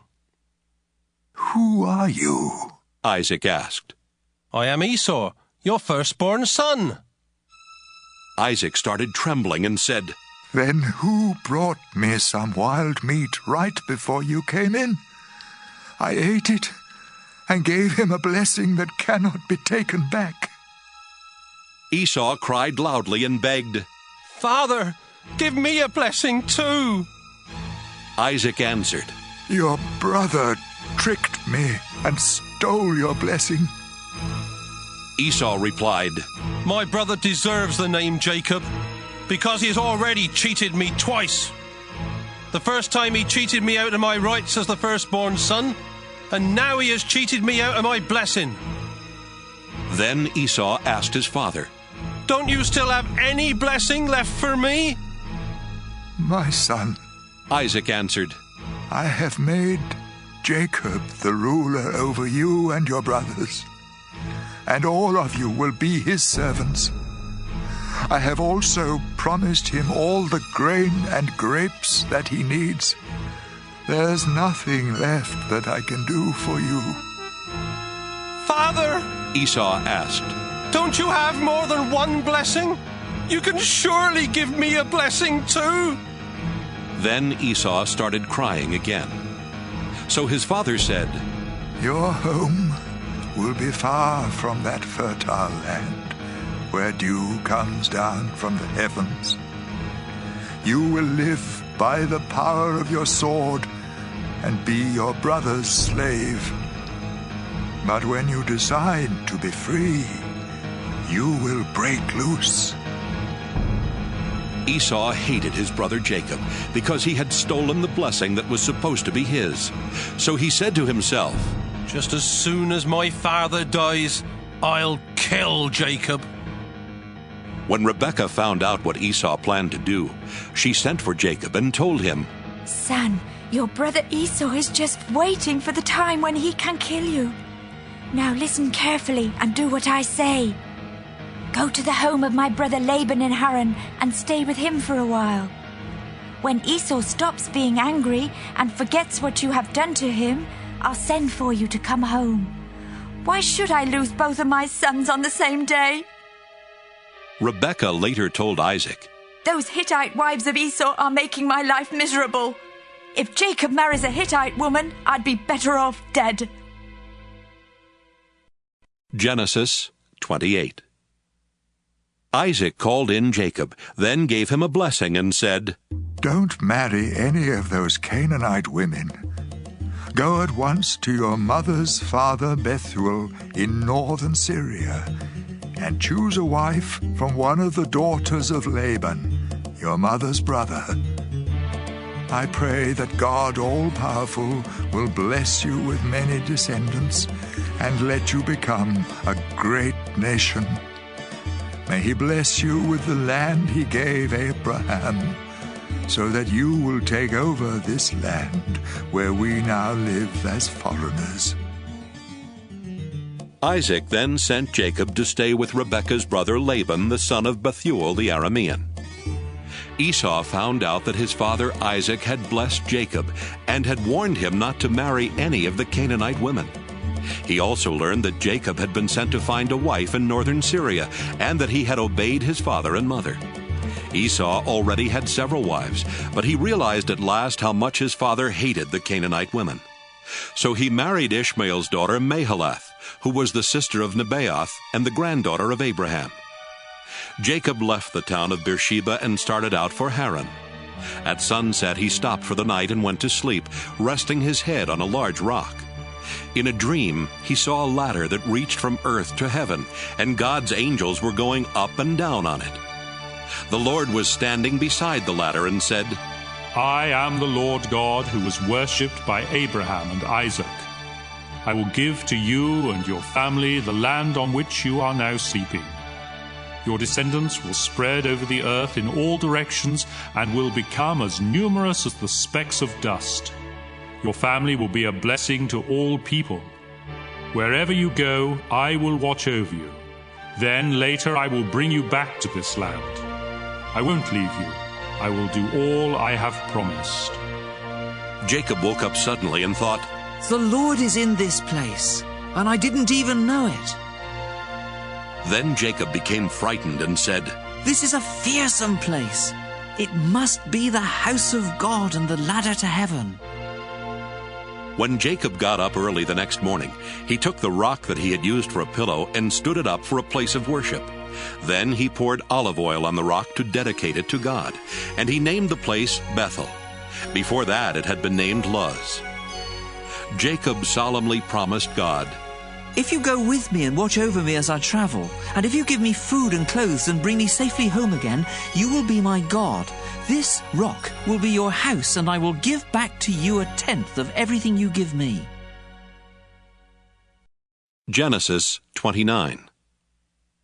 As Jacob continued on his way to the east, he looked out in a field and saw a well where shepherds took their sheep for water. 3 flocks of sheep were lying around the well, which was covered with a large rock. Shepherds would roll the rock away when all their sheep had gathered there. Then, after the sheep had been watered, the shepherds would roll the rock back over the mouth of the well. Jacob asked the shepherds, "Where are you from?" "We're from Haran," they answered. Then he asked, "Do you know Nahor's grandson, Laban?" "Yes, we do." They replied. "How is he?" Jacob asked. "He's fine." They answered. "And here comes his daughter Rachel with the sheep." Jacob told them, "Look, the sun is still high up in the sky, and it's too early to bring in the rest of the flocks. Water your sheep and take them back to the pasture." But they replied, "We can't do that until they all get here and the rock has been rolled away from the well." While Jacob was still talking with the men, his cousin Rachel came up with her father's sheep. When Jacob saw her and his uncle's sheep, he rolled the rock away and watered the sheep.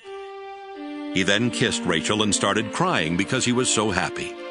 He told her that he was the son of her aunt Rebekah, and she ran and told her father about him. As soon as Laban heard the news, he ran out to meet Jacob.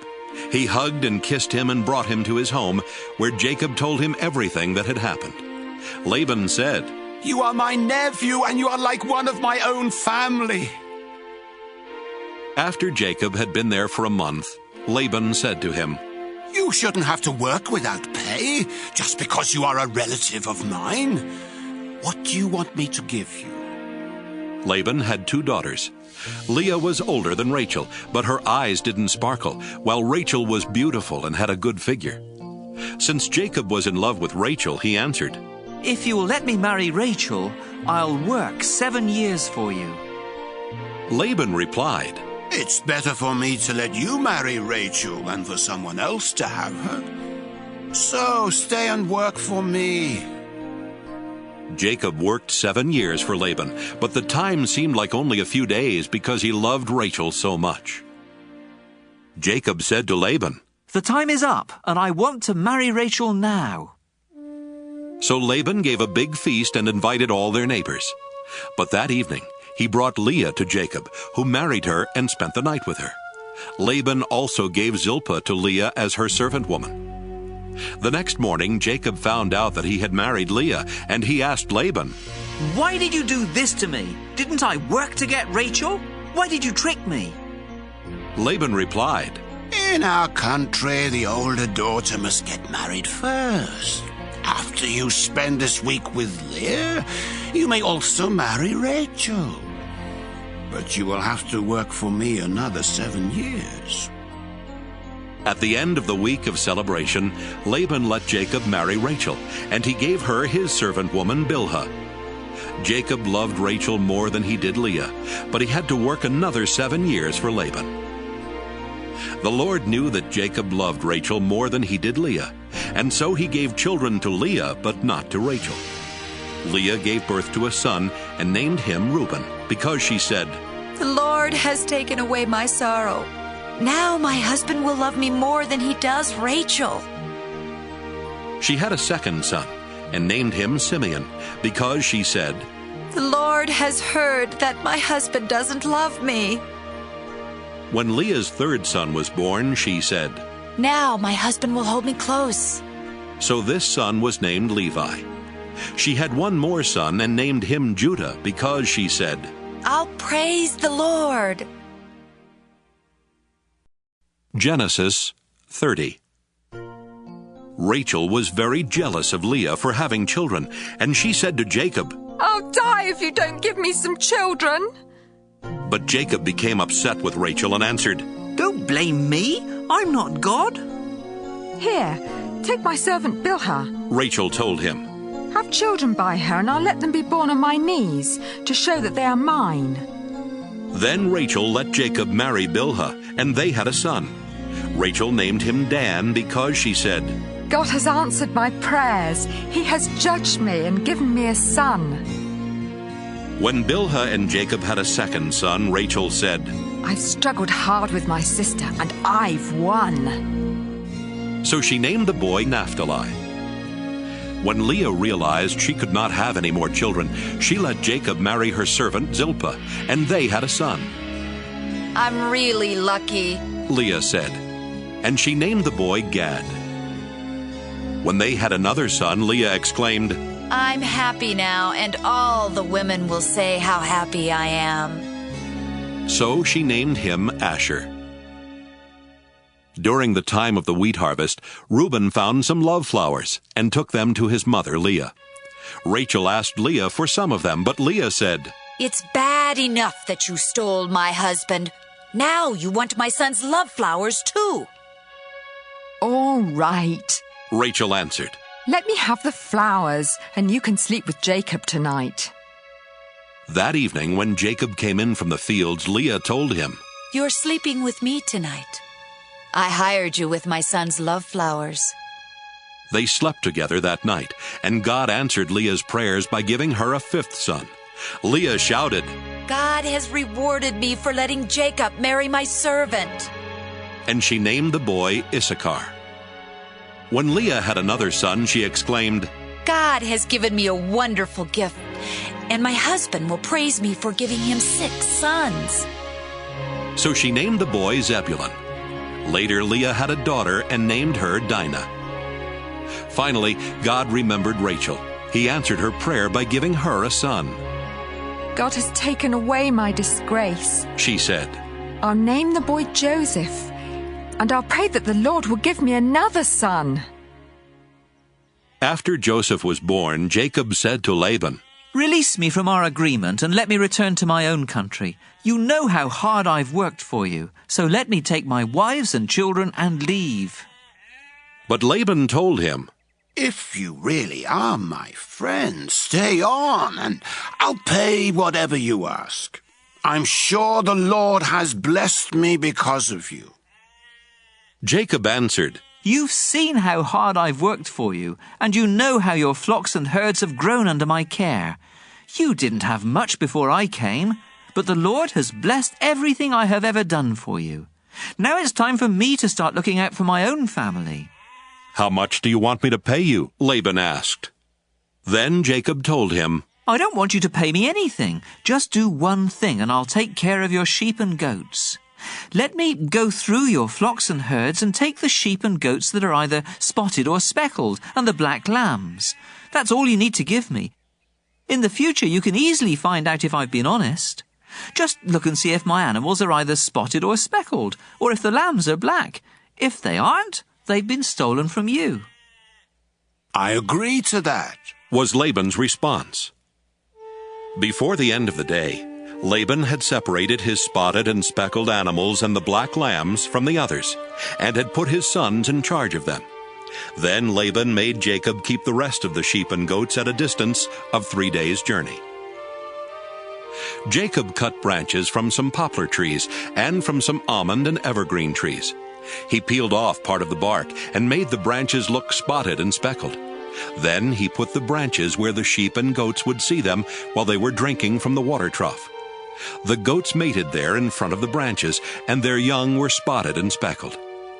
Some of the sheep that Jacob was keeping for Laban were already spotted. And when the others were ready to mate, he made sure that they faced in the direction of the spotted and black ones. In this way, Jacob built up a flock of sheep for himself and did not put them with the other sheep. When the stronger sheep were mating near the drinking place, Jacob made sure that the spotted branches were there. But he would not put out the branches when the weaker animals were mating. So Jacob got all of the healthy animals, and Laban got what was left. Jacob soon became rich and successful. He owned many sheep, goats, camels, and donkeys, as well as a lot of slaves. Genesis 31. Jacob heard that Laban's sons were complaining. Jacob is now a rich man, and he got everything he owns from our father. Jacob also noticed that Laban was not as friendly as he had been before. One day the Lord said, Jacob, go back to your relatives in the land of your ancestors, and I will bless you. Jacob sent for Rachel and Leah to meet him in the field where he kept his sheep, and he told them, Your father isn't as friendly with me as he used to be, but the God my ancestors worshipped has been on my side. You know that I have worked hard for your father, and that he keeps cheating me by changing my wages time after time. But God has protected me. When your father said the speckled sheep would be my wages, all of them were speckled. And when he said the spotted ones would be mine, all of them were spotted. That's how God has taken sheep and goats from your father and given them to me. Once, when the flocks were mating, I dreamt that all the rams were either spotted or speckled. Then God's angel called me by name. I answered, and he said, Notice that all the rams are either spotted or speckled. I know everything Laban is doing to you, and I am the God you worshipped at Bethel when you poured olive oil on a rock and made a promise to me. Leave here right away and return to the land where you were born. Rachel and Leah said to Jacob, There's nothing left for us to inherit from our father.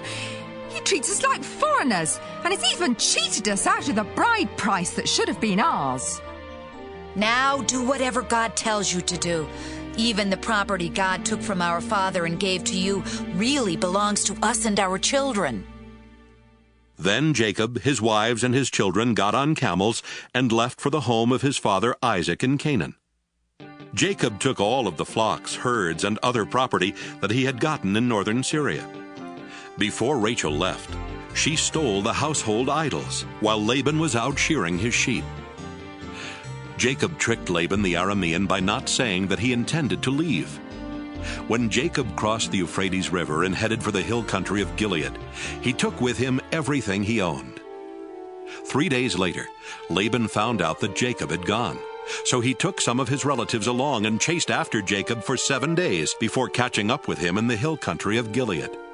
But God appeared to Laban in a dream that night and warned, Don't say a word to Jacob.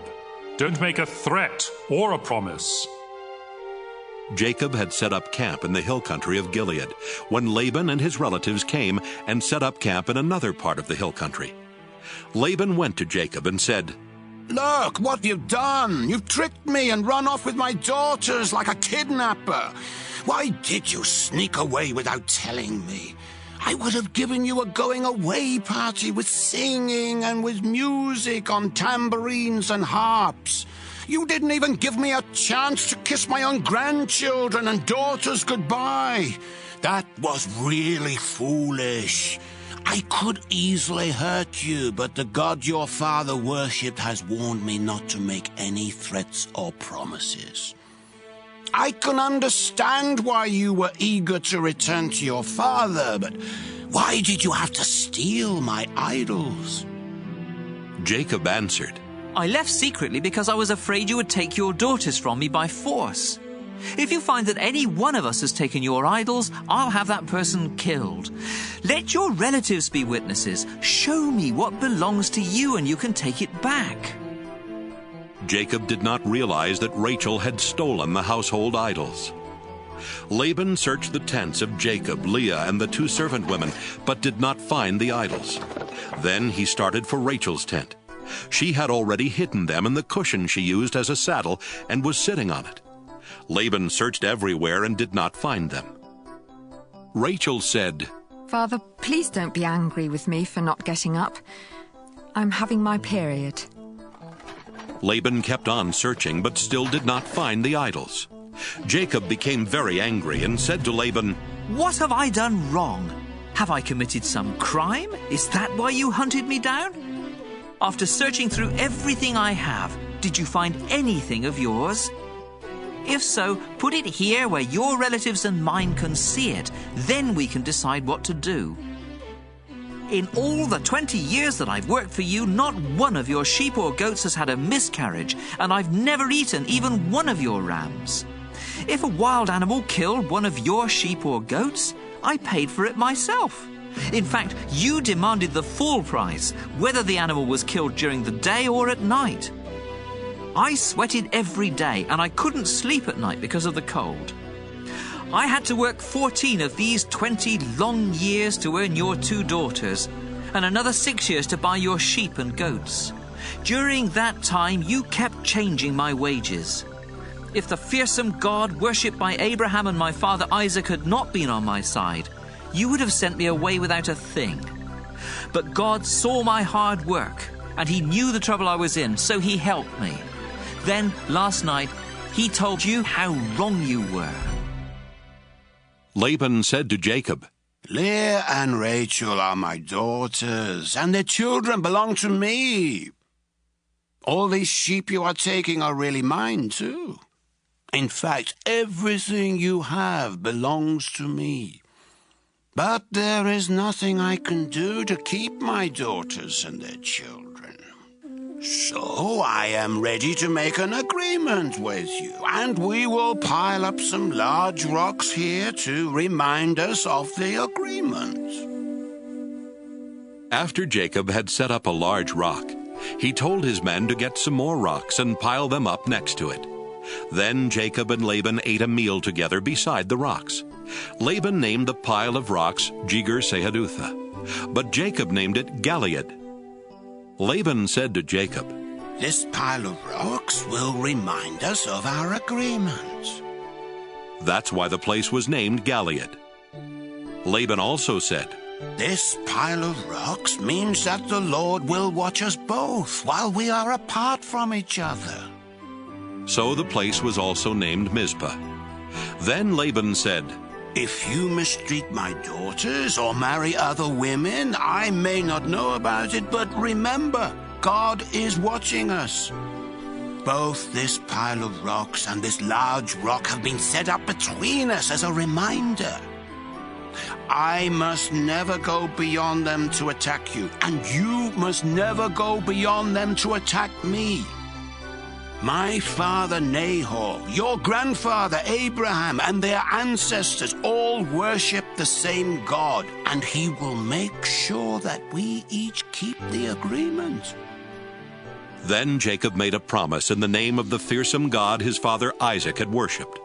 Jacob killed an animal and offered it as a sacrifice there on the mountain, and he invited his men to eat with him. After the meal, they spent the night on the mountain. Early the next morning, Laban kissed his daughters and his grandchildren goodbye, then he left to go back home. Genesis 32. As Jacob was on his way back home, some of God's angels came and met him.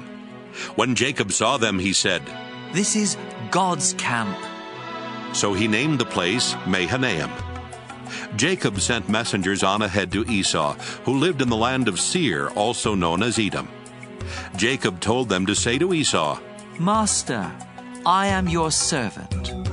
I have lived with Laban all this time, and now I own cattle, donkeys, and sheep, as well as many slaves. Master, I am sending these messengers in the hope that you will be kind to me." When the messengers returned, they told Jacob, "We went to your brother Esau, and now he's heading this way with 400 men. Jacob was so frightened that he divided his people, sheep, cattle, and camels into 2 groups. He thought, "If Esau attacks one group, perhaps the other can escape." Then Jacob prayed, "You, Lord, are the God who was worshipped by my grandfather Abraham and by my father Isaac. You told me to return home to my family, and you promised to be with me and make me successful. I don't deserve all the good things you have done for me, your servant. When I first crossed the Jordan, I had only my walking stick, but now I have 2 large groups of people and animals. Please rescue me from my brother. I am afraid he will come and attack not only me, but my wives and children as well. But you have promised that I would be a success, and that someday it will be as hard to count my descendants as it is to count the stars in the sky. After Jacob had spent the night there, he chose some animals as gifts for Esau: 200 female goats and 20 males, 200 female sheep and 20 males, 30 female camels with their young, 40 cows and 10 bulls, and 20 female donkeys and 10 males. Jacob put servants in charge of each herd and told them, "Go ahead of me and keep a space between each herd." Then he said to the servant in charge of the first herd, "When Esau meets you, he will ask whose servant you are. He will want to know where you are going and who owns those animals in front of you. So tell him they belong to your servant Jacob, who is coming this way. He is sending them as a gift to his master Esau."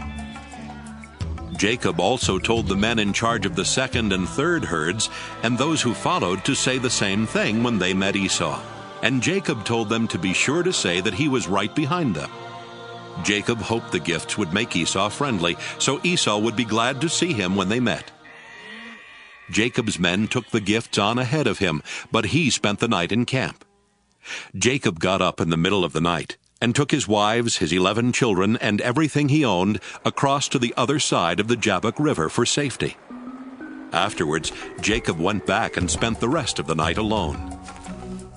A man came and fought with Jacob until just before daybreak. When the man saw that he could not win, he struck Jacob on the hip and threw it out of joint. They kept on wrestling until the man said, "Let go of me. It's almost daylight." "You can't go until you bless me," Jacob replied. Then the man asked, "What is your name?" "Jacob," he answered. The man said, "Your name will no longer be Jacob. You have wrestled with God and with men, and you have won. That's why your name will be Israel." Jacob said, "Now tell me your name." "Don't you know who I am?" he asked, and he blessed Jacob. Jacob said, "I have seen God face to face, and I am still alive." So he named the place Peniel. The sun was coming up as Jacob was leaving Peniel. He was limping because he had been struck on the hip, and the muscle on his hip joint had been injured. That's why even today the people of Israel don't eat the hip muscle of any animal. Genesis 33. Later that day, Jacob met Esau coming with his 400 men. So Jacob had his children walk with their mothers. The 2 servant women, Zilpah and Bilhah, together with their children went first, followed by Leah and her children, then by Rachel and Joseph. Jacob himself walked in front of them all, bowing to the ground 7 times as he came near his brother. But Esau ran toward Jacob and hugged and kissed him. Then the 2 brothers started crying. When Esau noticed the women and children, he asked, "Whose children are these?" Jacob answered, "These are the ones the Lord has been kind enough to give to me, your servant." Then the 2 servant women and their children came and bowed down to Esau. Next, Leah and her children came and bowed down. Finally, Joseph and Rachel also came and bowed down. Esau asked Jacob, "What did you mean by these herds I met along the road?" "Master," Jacob answered, "I sent them so that you would be friendly to me." "But brother, I already have plenty," Esau replied. "Keep them for yourself." "No," Jacob said. "Please accept these gifts as a sign of your friendship for me. When you welcomed me and I saw your face, it was like seeing the face of God. Please accept these gifts I brought to you. God has been good to me, and I have everything I need." Jacob kept insisting until Esau accepted the gifts. "Let's get ready to travel," Esau said. "I'll go along with you." But Jacob answered, "Master, you know traveling is hard on children, and I have to look after the sheep and goats that are nursing their young. If my animals travel too much in one day, they will all die. Why don't you go on ahead and let me travel along slowly with the children, the herds and the flocks? We can meet again in the country of Edom." Esau replied, "Let me leave some of my men with you." "You don't have to do that," Jacob answered. "I am happy simply knowing that you are friendly to me." So Esau left for Edom. But Jacob went to Succoth, where he built a house for himself and set up shelters for his animals. That's why the place is called Succoth. After leaving northern Syria, Jacob arrived safely at Shechem in Canaan and set up camp outside the city. The land where he camped was owned by the descendants of Hamor, the father of Shechem. So Jacob paid them 100 pieces of silver for the property. Then he set up his tents and built an altar there to honor the God of Israel. Genesis 34. Dinah, the daughter of Jacob and Leah, went to visit some of the women who lived there. She was seen by Hamor's son Shechem, the leader of the Hivites, and he grabbed her and raped her. But Shechem was attracted to Dinah, so he told her how much he loved her. He even asked his father to get her for his wife. Meanwhile, Jacob heard what had happened. But his sons were out in the fields with the cattle, so he did not do anything at the time. Hamor arrived at Jacob's home just as Jacob's sons were coming in from work. When they learned that their sister had been raped, they became furiously angry. Nothing is more disgraceful than rape, and it should not be tolerated in Israel. Hamor said to Jacob and his sons, "My son Shechem really loves Dinah. Please, let him marry her. Why don't you start letting your families marry into our families, and ours marry into yours? You can share this land with us. Move freely about until you find the property you want. Then buy it and settle down here."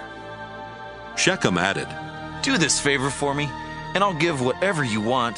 Ask anything, no matter how expensive. I'll do anything. Just let me marry Dinah." Jacob's sons wanted to get even with Shechem and his father because of what had happened to their sister. So they tricked them by saying, "You're not circumcised. It would be a disgrace for us to let you marry Dinah now. But we will let you marry her if you and the other men in your tribe get circumcised. Then your families can marry into ours, and ours can marry into yours, and we can live together like one nation. But if you don't agree to get circumcised, we'll take Dinah and leave this place." Hamor and Shechem liked what was said. Shechem was the most respected person in his family, and he was so in love with Dinah that he hurried off to get everything done. The two men met with the other leaders of their city and told them, "These people really are friendly.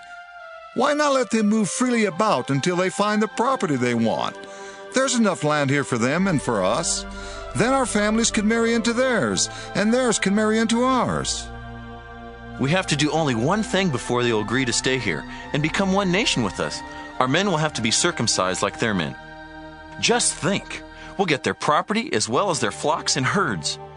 All we have to do is to agree, and they'll live here with us.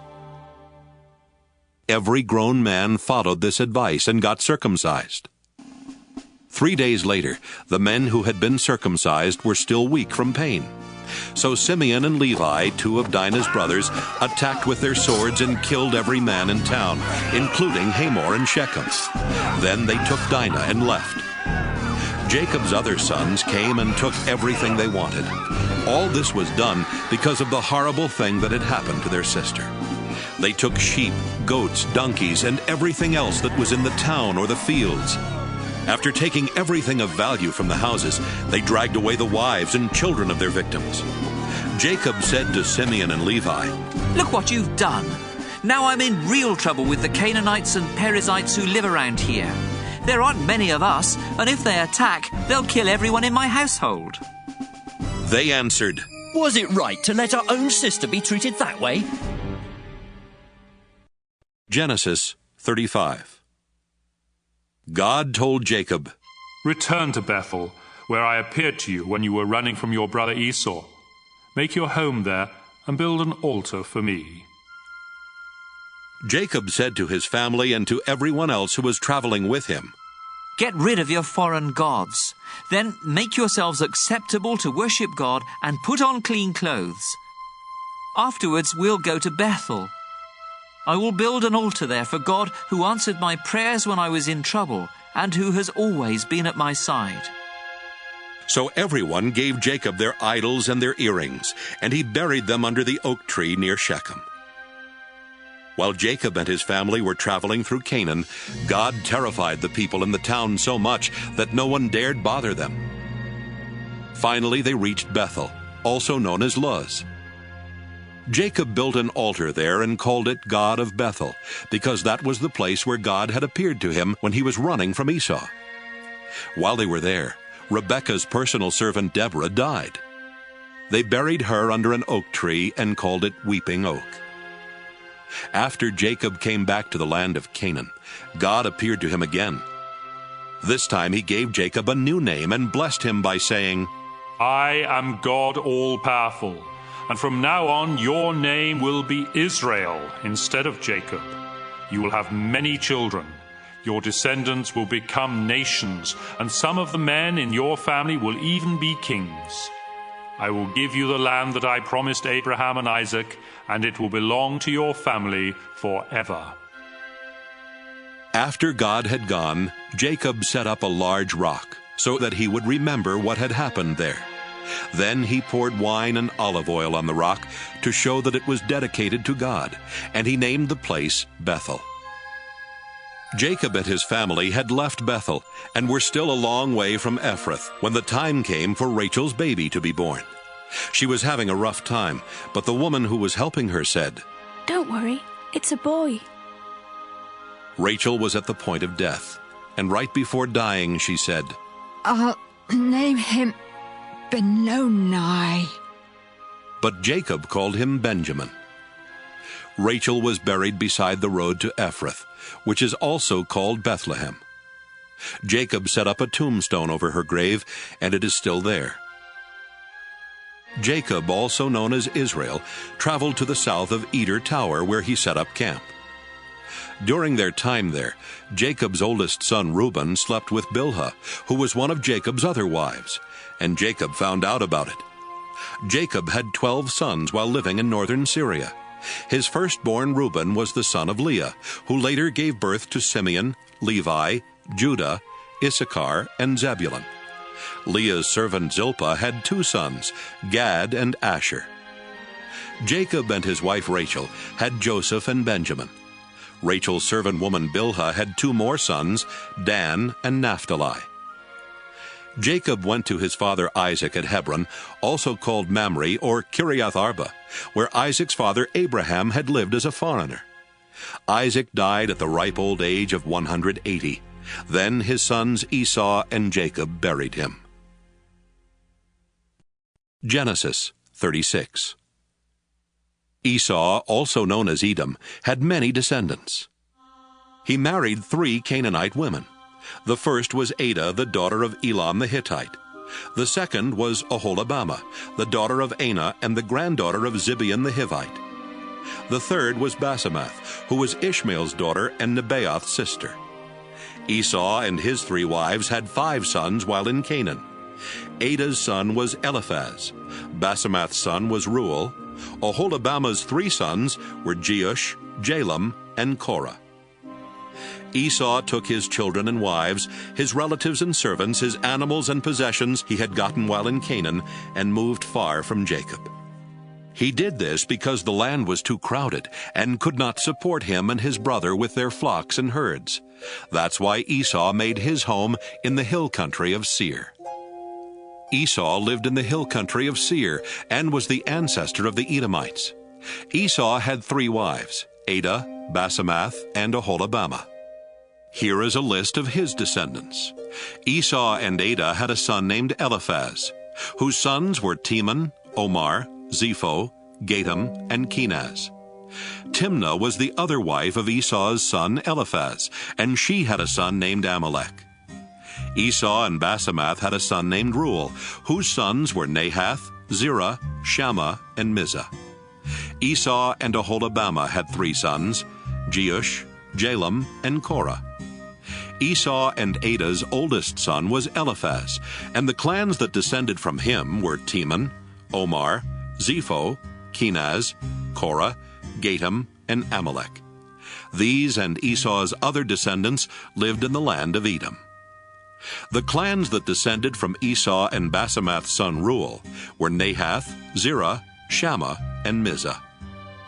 The clans that descended from Esau and Aholibamah, the daughter of Anah, were Jeush, Jalam, and Korah. All of these clans descended from Esau, who was known as Edom.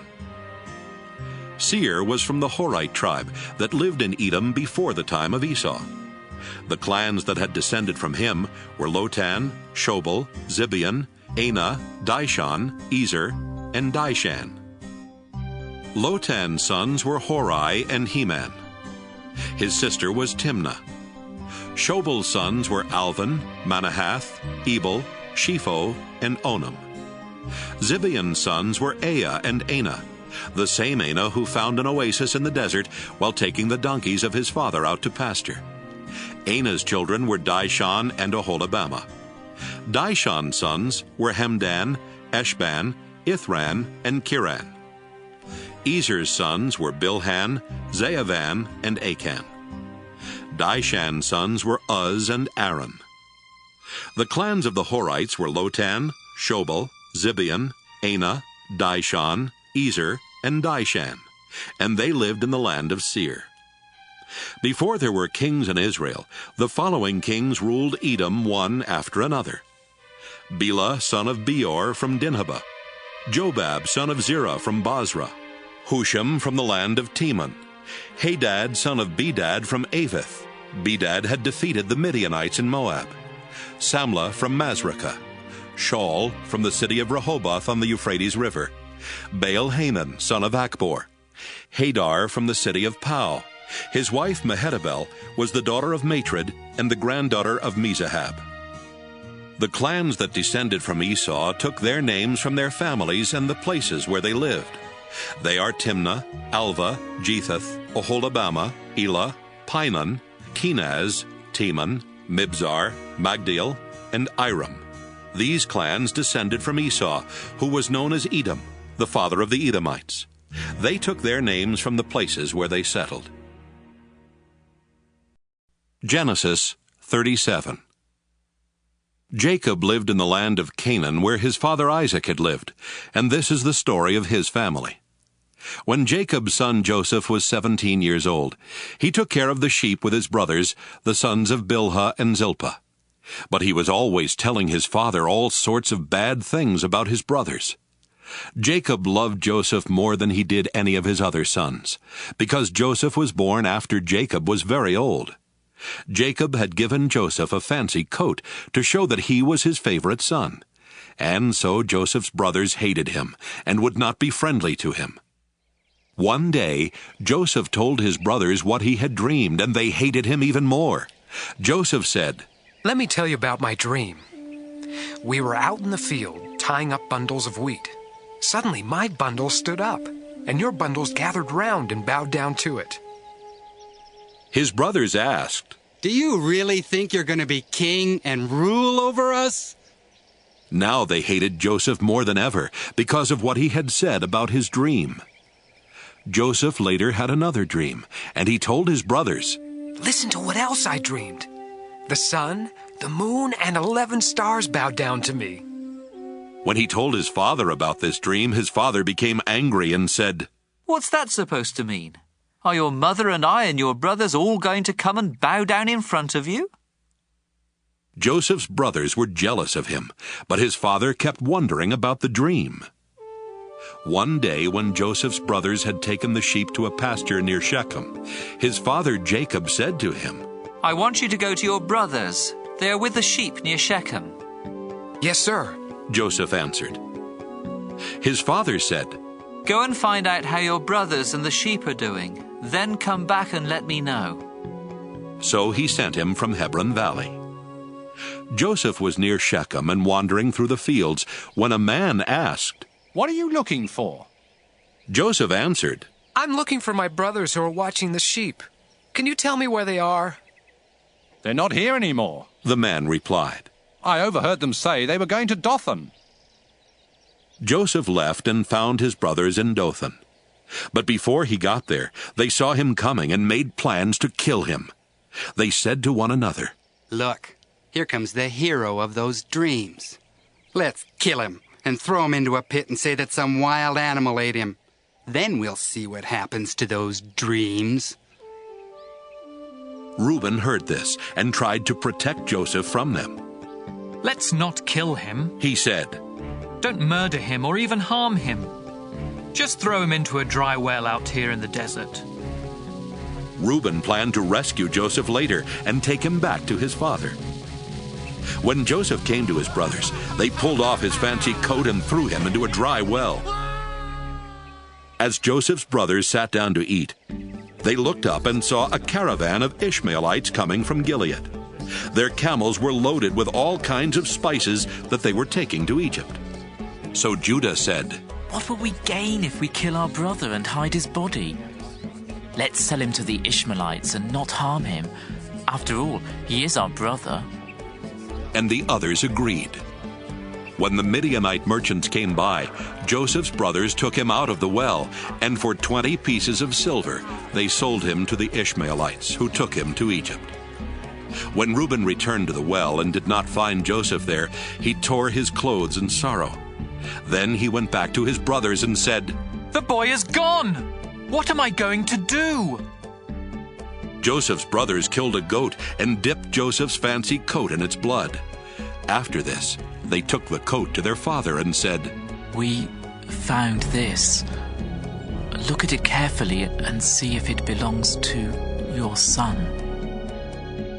Jacob knew it was Joseph's coat and said, "It's my son's coat. Joseph has been torn to pieces and eaten by some wild animal." Jacob mourned for Joseph a long time, and to show his sorrow, he tore his clothes and wore sackcloth. All of Jacob's children came to comfort him, but he refused to be comforted. "No," he said, "I will go to my grave mourning for my son." So Jacob kept on grieving. Meanwhile, the Midianites had sold Joseph in Egypt to a man named Potiphar, who was the king's official in charge of the palace guard. Genesis 38. About that time, Judah left his brothers in the hill country and went to live near his friend Hira in the town of Adullam. While there, he met the daughter of Shua, a Canaanite man. Judah married her, and they had 3 sons. He named the first one She named the next one Onan. The third one was born when Judah was in Kezib, and she named him Shelah. Later, Judah chose Tamar as a wife for his oldest son. But was very evil, and the Lord took his life. So Judah told Onan, "It's your duty to marry Tamar and have a child for your brother." Onan knew the child would not be his, and when he had sex with Tamar, he made sure that she would not get pregnant. The Lord wasn't pleased with Onan and took his life too. Judah did not want the same thing to happen to his son Shelah, and he told Tamar, "Go home to your father and live there as a widow until my son Shelah is grown." So Tamar went to live with her father.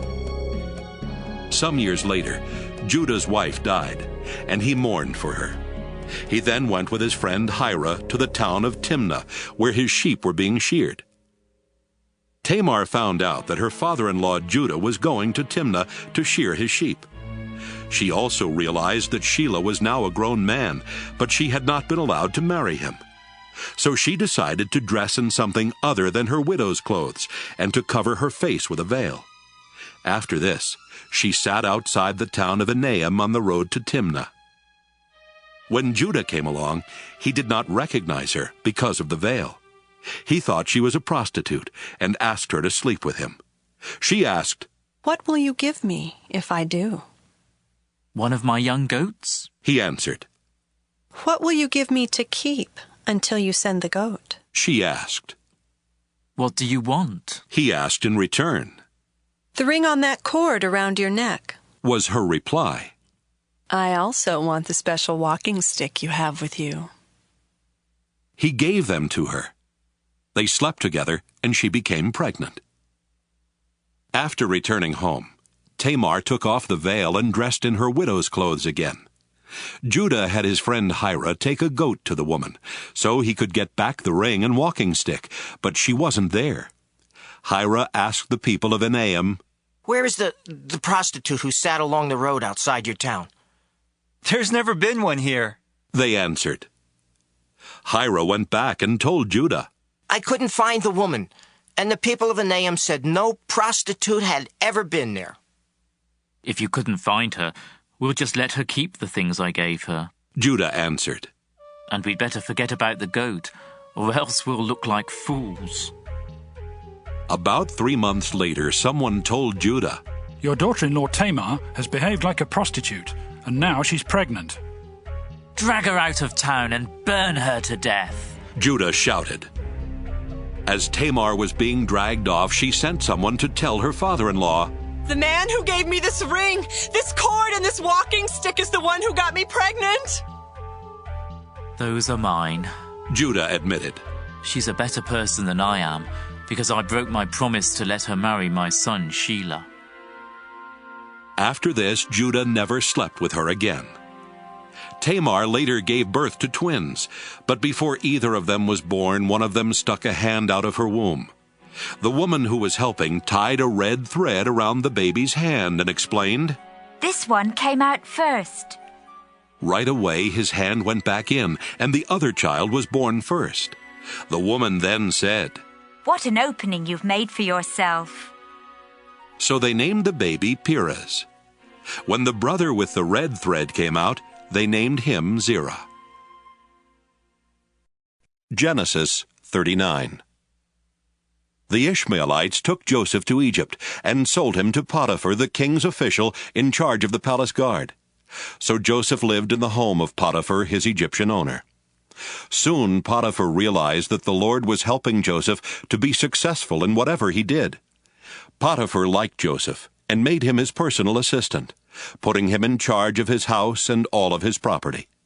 Because of Joseph, the Lord began to bless Potiphar's family and fields. Potiphar left everything up to Joseph, and with Joseph there, the only decision he had to make was what he wanted to eat.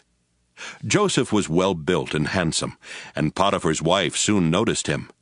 She asked him to make love to her, but he refused and said, "My master isn't worried about anything in his house because he has placed me in charge of everything he owns. No one in my master's house is more important than I am. The only thing he hasn't given me is you, and that's because you are his wife. I won't sin against God by doing such a terrible thing as this." She kept begging Joseph day after day, but he refused to do what she wanted or even to go near her. One day, Joseph went to Potiphar's house to do his work, and none of the other servants were there. Potiphar's wife grabbed hold of his coat and said, "Make love to me." Joseph ran out of the house, leaving her hanging onto his coat.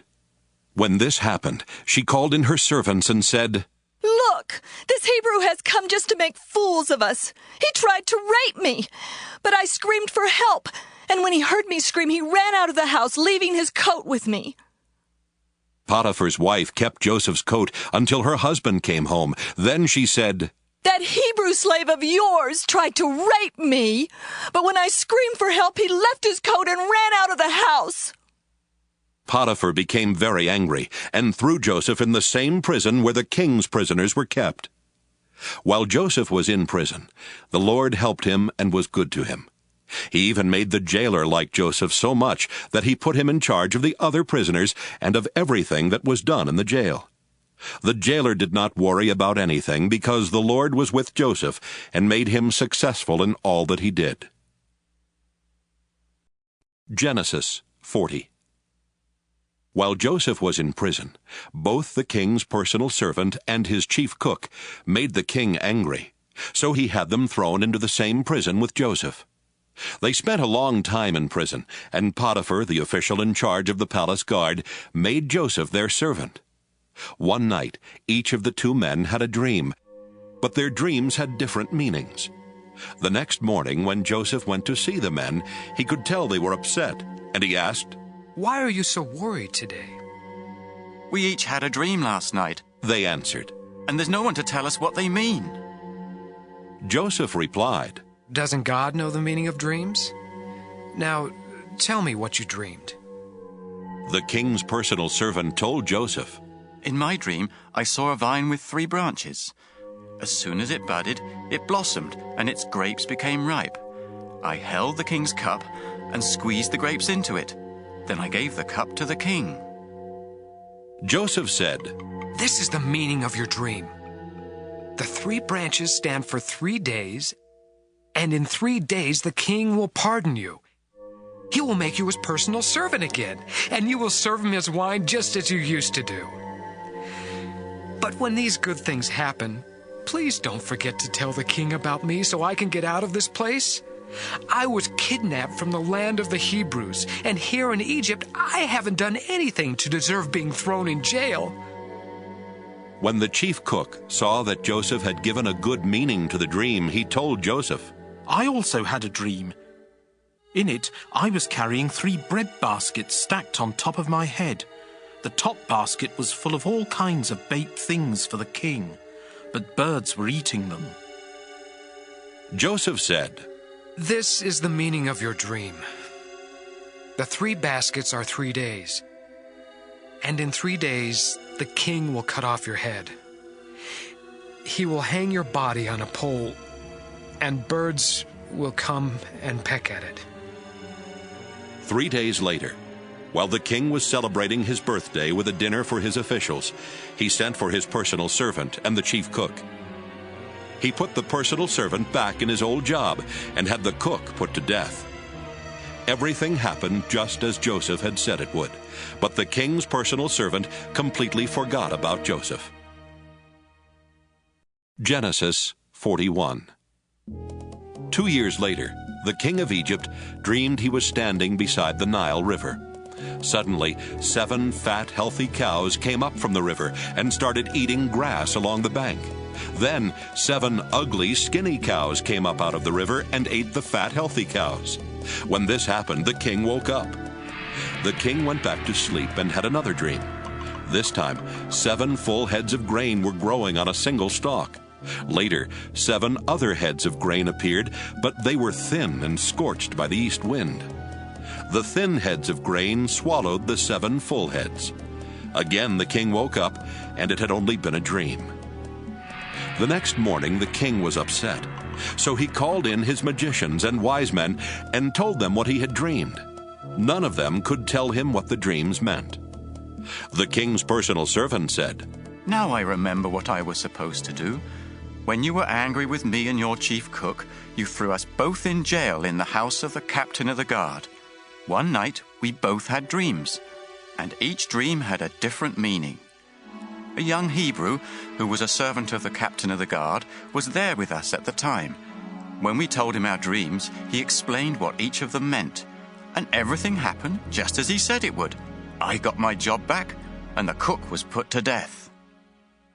The king sent for Joseph, who was quickly brought out of jail. He shaved, changed his clothes, and went to the king. The king said to him, "I had a dream, yet no one can explain what it means. I am told that you can interpret dreams."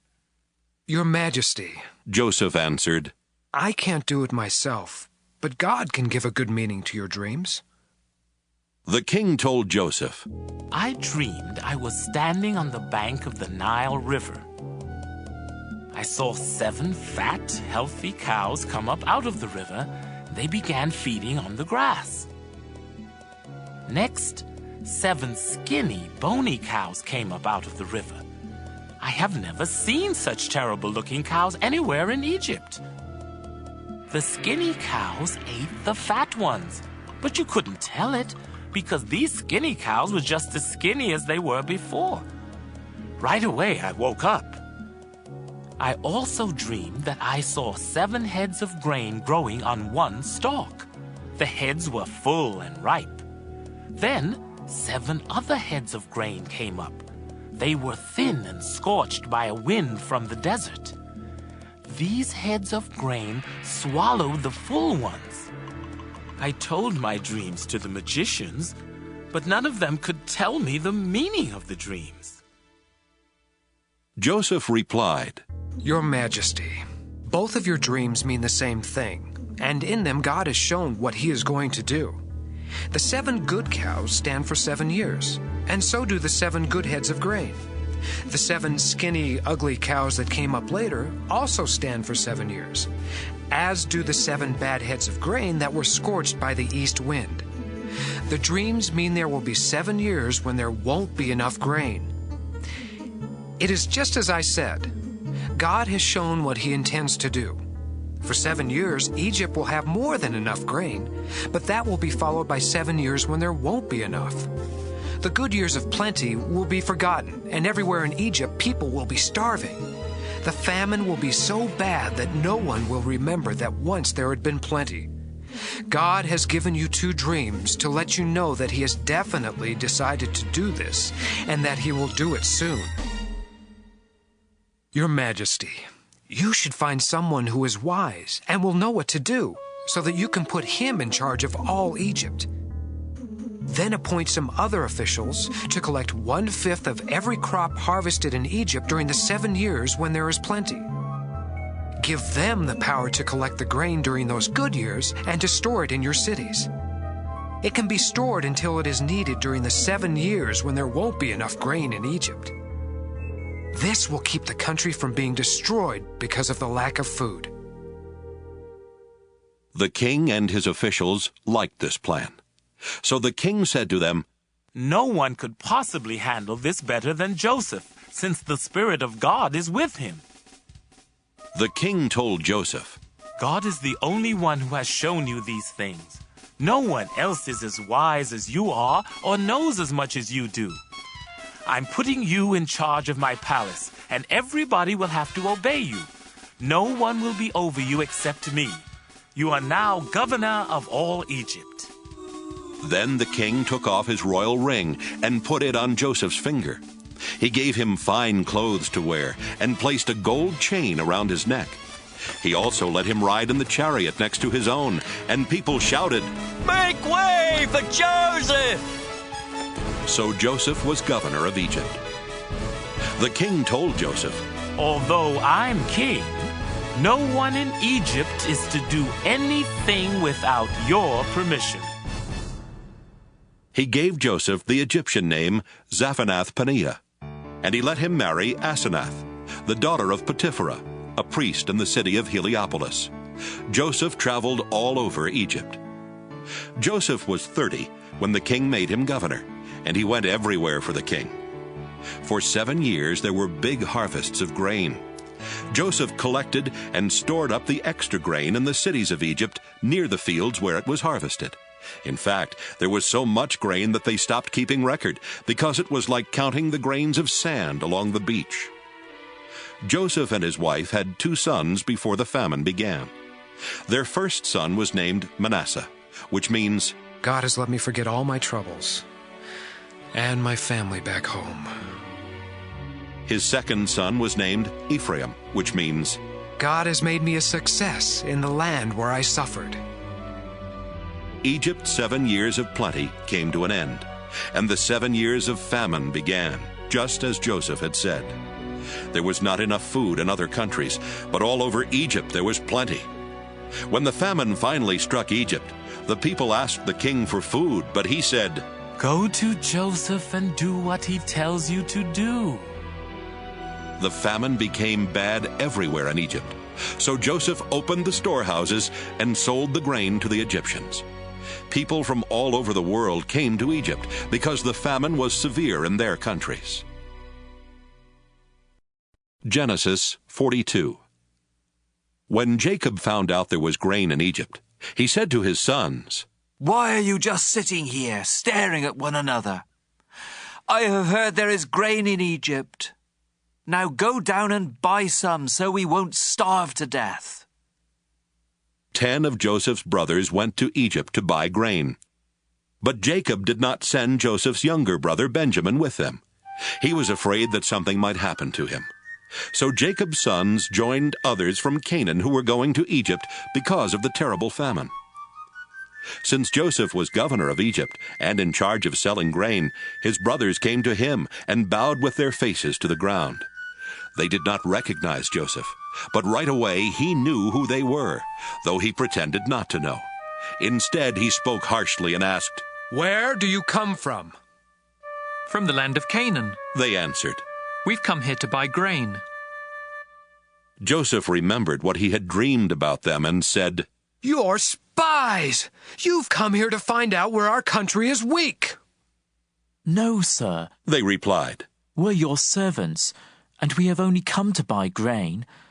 We're honest men, and we come from the same family. We're not spies." "That isn't so," Joseph insisted. "You've come here to find out where our country is weak." But they explained, "Sir, we come from a family of 12 brothers. The youngest is still with our father in Canaan, and one of our brothers is dead." Joseph replied, "It's just like I said. You're spies, and I'm going to find out who you really are. I swear by the life of the king that you won't leave this place until your youngest brother comes here. Choose one of you to go after your brother while the rest of you stay here in jail. That will show whether you are telling the truth. But if you are lying, I swear by the life of the king that you are spies." Joseph kept them all under guard for 3 days before saying to them, "Since I respect God, I'll give you a chance to save your lives. If you are honest men, one of you must stay here in jail, and the rest of you can take the grain back to your starving families. But you must bring your youngest brother to me. Then I'll know that you are telling the truth, and you won't be put to death." Joseph's brothers agreed and said to one another, "We're being punished because of Joseph. We saw the trouble he was in, but we refused to help him when he begged us. That's why these terrible things are happening." Reuben spoke up. "Didn't I tell you not to harm the boy? But you wouldn't listen. And now we have to pay the price for killing him." They did not know that Joseph could understand them, since he was speaking through an interpreter. Joseph turned away from them and cried, but soon he turned back and spoke to them again. Then he had Simeon tied up and taken away while they watched. Joseph gave orders for his brothers' grain sacks to be filled with grain, and for their money to be put in their sacks. He also gave orders for them to be given food for their journey home. After this was done, they each loaded the grain on their donkeys and left. When they stopped for the night, one of them opened his sack to get some grain for his donkey, and right away he saw his money bag. "Here's my money," he told his brothers. "Right here in my sack." They were trembling with fear as they stared at one another and asked themselves, "What has God done to us?" When they returned to the land of Canaan, they told their father Jacob everything that had happened to them. "The governor of Egypt was rude and treated us like spies. But we told him we're honest men, not spies. We come from a family of 12 brothers. The youngest is still with our father in Canaan, and the other is dead." Then the governor of Egypt told us, "I'll find out if you really are honest. Leave one of your brothers here with me while you take the grain to your starving families. But bring your youngest brother to me, so I can be certain that you are honest men and not spies. After that, I'll let your other brother go free, and you can stay here and trade." When the brothers started emptying their sacks of grain, they found their money bags in them. They were frightened, and so was their father Jacob, who said, "You have already taken my sons Joseph and Simeon from me, and now you want to take away Benjamin. Everything is against me." Reuben spoke up. "Father, if I don't bring Benjamin back, you can kill both of my sons. Trust me with him, and I will bring him back." But Jacob said, "I won't let my son Benjamin go down to Egypt with the rest of you. His brother is already dead, and he is the only son I have left. I am an old man, and if anything happens to him on the way, I'll die from sorrow, and all of you will be to blame." Genesis 43. The famine in Canaan got worse. until finally Jacob's family had eaten all the grain they had bought in Egypt. So Jacob said to his sons, "Go back and buy some more grain." Judah replied, "The governor strictly warned us that we would not be allowed to see him unless we brought our youngest brother with us. If you let us take Benjamin along, we will go and buy grain, but we won't go without him." Jacob asked, "Why did you cause me so much trouble by telling the governor you had another brother?" They answered, "He asked a lot of questions about us and our family. He wanted to know if you were still alive and if we had any more brothers. All we could do was answer his questions. How could we know he would tell us to bring along our brother?" Then Judah said to his father, "Let Benjamin go with me, and we will leave right away, so that none of us will starve to death. I promise to bring him back safely, and if I don't, you can blame me as long as I live. If we had not wasted all this time, we could already have been there and back twice." Their father said, "If Benjamin must go with you, take the governor a gift of some of the best things from our own country, such as perfume, honey, spices, pistachio nuts and almonds. Also, take along twice the amount of money for the grain, because there must have been some mistake when the money was put back in your sacks. Take Benjamin with you and leave right away. When you go in to see the governor, I pray that God all-powerful will be good to you, and that the governor will let your other brother and Benjamin come back home with you. If I must lose my children, I suppose I must." The brothers took the gifts, twice the amount of money, and Benjamin. Then they hurried off to Egypt. When they stood in front of Joseph, he saw Benjamin and told the servant in charge of his house, "Take these men to my house. Slaughter an animal and cook it so they can eat with me at noon." The servant did as he was told and took the brothers to Joseph's house. But on the way they got worried and started thinking, "We are being taken there because of the money that was put back in our sacks last time. He will arrest us, make us his slaves, and take our donkeys." So when they arrived at Joseph's house, they said to the servant in charge, "Sir, we came to Egypt once before to buy grain. But when we stopped for the night, we each found in our grain sacks the exact amount we had paid. We have brought that money back, together with enough money to buy more grain. We don't know who put the money in our sacks." "It's all right," the servant replied. "Don't worry. The God you and your father worship must have put the money there, because I received your payment in full." Then he brought Simeon out to them. The servant took them into Joseph's house and gave them water to wash their feet. He also tended their donkeys. The brothers got their gifts ready to give to Joseph at noon, since they had heard they were going to eat there. When Joseph came home, they gave him the gifts they had brought, and they bowed down to him. After Joseph had asked how they were, he said, "What about your elderly father? Is he still alive?" They answered, "Your servant, our father, is still alive and well." And again they bowed down to Joseph. When Joseph looked around and saw his brother Benjamin, he said, "This must be your youngest brother, the one you told me about. God bless you, my son." Right away he rushed off to his room and cried because of his love for Benjamin. After washing his face and returning, he was able to control himself and said, "Serve the meal." Joseph was served at a table by himself, and his brothers were served at another. The Egyptians sat at yet another table, because Egyptians felt it was disgusting to eat with Hebrews. To the surprise of Joseph's brothers, they were seated in front of him according to their ages, from the oldest to the youngest.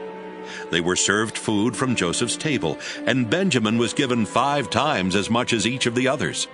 So Joseph's brothers drank with him and had a good time. Genesis 44. Later, Joseph told the servant in charge of his house, "Fill the men's grain sacks with as much as they can hold, and put their money in the sacks. Also, put my silver cup in the sack of the youngest brother." The servant did as he was told. Early the next morning, the men were sent on their way with their donkeys. But they had not gone far from the city when Joseph told the servant, Go after those men. When you catch them, say, 'My master has been good to you, so why have you stolen his silver cup?' Not only does he drink from his cup, but he also uses it to learn about the future. You have done a terrible thing." When the servant caught up with them, he said exactly what Joseph had told him to say.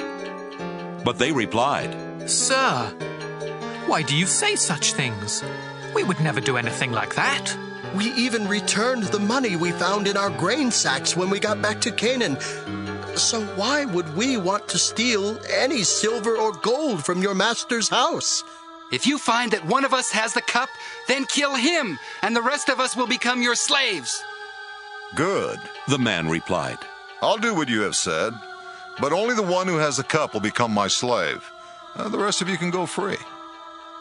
Each of the brothers quickly put his sack on the ground and opened it. Joseph's servants started searching the sacks, beginning with the one that belonged to the oldest brother. When he came to Benjamin's sack, he found the cup. This upset the brothers so much that they began tearing their clothes in sorrow. Then they loaded their donkeys and returned to the city. When Judah and his brothers got there, Joseph was still at home. So they bowed down to Joseph, who asked them, "What have you done? Didn't you know I could find out?" "Sir, what can we say?" Judah replied. "How can we prove we are innocent? God has shown that we are guilty, and now all of us are your slaves, especially the one who had the cup." Joseph told them, "I would never punish all of you. Only the one who was caught with the cup will become my slave. The rest of you are free to go home to your father." Judah went over to Joseph and said, "Sir, you have as much power as the king himself, and I am only your slave. Please don't get angry if I speak. You asked us if our father was still alive, and if we had any more brothers. So we told you, our father is a very old man. In fact, he was already old when Benjamin was born. Benjamin's brother is dead. Now Benjamin is the only one of the two brothers who is still alive, and our father loves him very much. You ordered us to bring him here so you could see him for yourself. We told you that our father would die if Benjamin left him. But you warned us that we could never see you again unless our youngest brother came with us. So we returned to our father and reported what you had said. Later, our father told us to come back here and buy more grain. But we answered, 'We can't go back to Egypt without our youngest brother. We will never be let in to see the governor unless he is with us.' Sir, our father then reminded us that his favorite wife had given birth to 2 sons. One of them was already missing and had not been seen for a long time. My father thinks the boy was torn to pieces by some wild animal, and he said, 'I am an old man. If you take Benjamin from me and something happens to him, I will die of a broken heart.' That's why Benjamin must be with us when I go back to my father. He loves him so much that he will die if Benjamin doesn't come back with me. I promised my father that I would bring him safely home. If I don't, I told my father he could blame me the rest of my life. Sir, I am your slave. Please let me stay here in place of Benjamin, and let him return home with his brothers. How can I face my father if Benjamin isn't with me? I couldn't bear to see my father in such sorrow." Genesis 45. Since Joseph could no longer control his feelings in front of his servants, he sent them out of the room.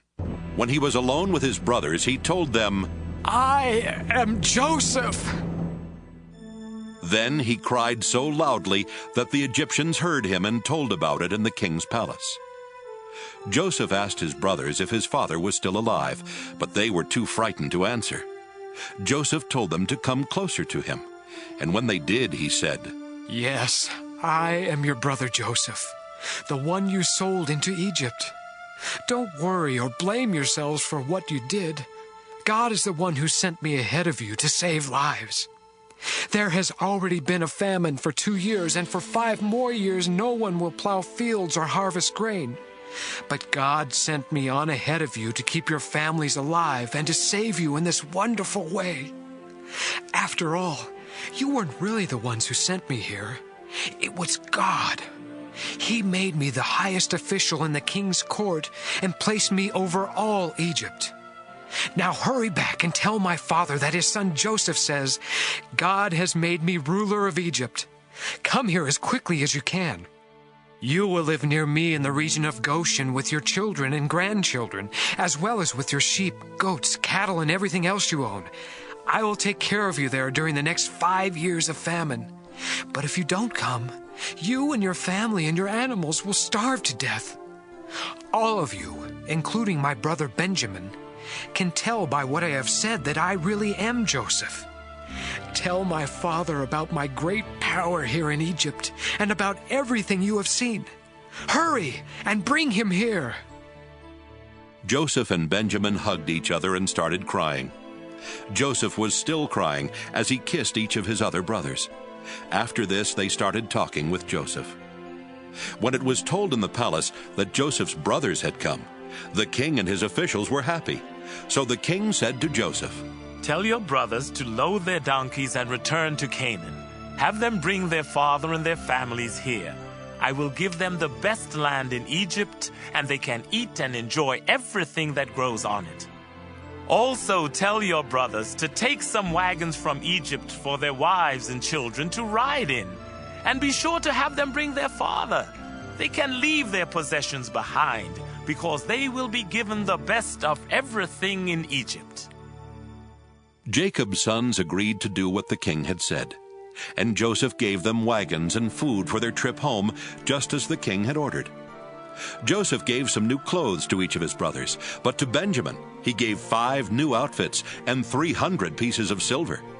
To his father he sent 10 donkeys loaded with the best things in Egypt, and 10 other donkeys loaded with grain and bread and other food for the return trip. Then he sent his brothers off and told them, "Don't argue on the way home." Joseph's brothers left Egypt, and when they arrived in Canaan, they told their father that Joseph was still alive and was the ruler of Egypt. But their father was so surprised that he could not believe them. Then they told him everything Joseph had said. When he saw the wagons Joseph had sent, he felt much better and said, "Now I can believe you. My son Joseph must really be alive, and I will get to see him before I die." Genesis 46. Jacob packed up everything he owned and left for Egypt. On the way, he stopped near the town of Beersheba and offered sacrifices to the God his father Isaac had worshipped. That night, God spoke to him and said, "Jacob, Jacob." "Here I am," Jacob answered. God said, "I am God, the same God your father worshipped.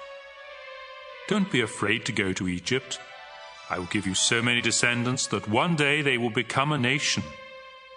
I will go with you to Egypt, and later I will bring your descendants back here. Your son Joseph will be at your side when you die." Jacob and his family set out from Beersheba and headed for Egypt. His sons put him in the wagon that the king had sent for him, and they put their small children and their wives in the other wagons. Jacob's whole family went to Egypt, including his sons, his grandsons, his daughters, and his granddaughters. They took along their animals and everything else they owned. When Jacob went to Egypt, his children who were born in northern Syria also went along with their families. Jacob and his wife Leah had a total of 33 children, grandchildren, and great-grandchildren, but 2 of their grandchildren had died in Canaan. Their oldest son Reuben took his sons Hanok, Palu, Hezron, and Carmi. Their son Simeon took his sons Jemuel, Jamin, Ohad, Jachin, Zohar, and Shaul, whose mother was a Canaanite. Their son Levi took his sons Gershon, Kohath, and Merari. Their son Judah took his sons Shelah, Perez, and Zerah. Judah's sons and Onan had died in Canaan. Judah's son Perez took his sons Hezron and Hamul.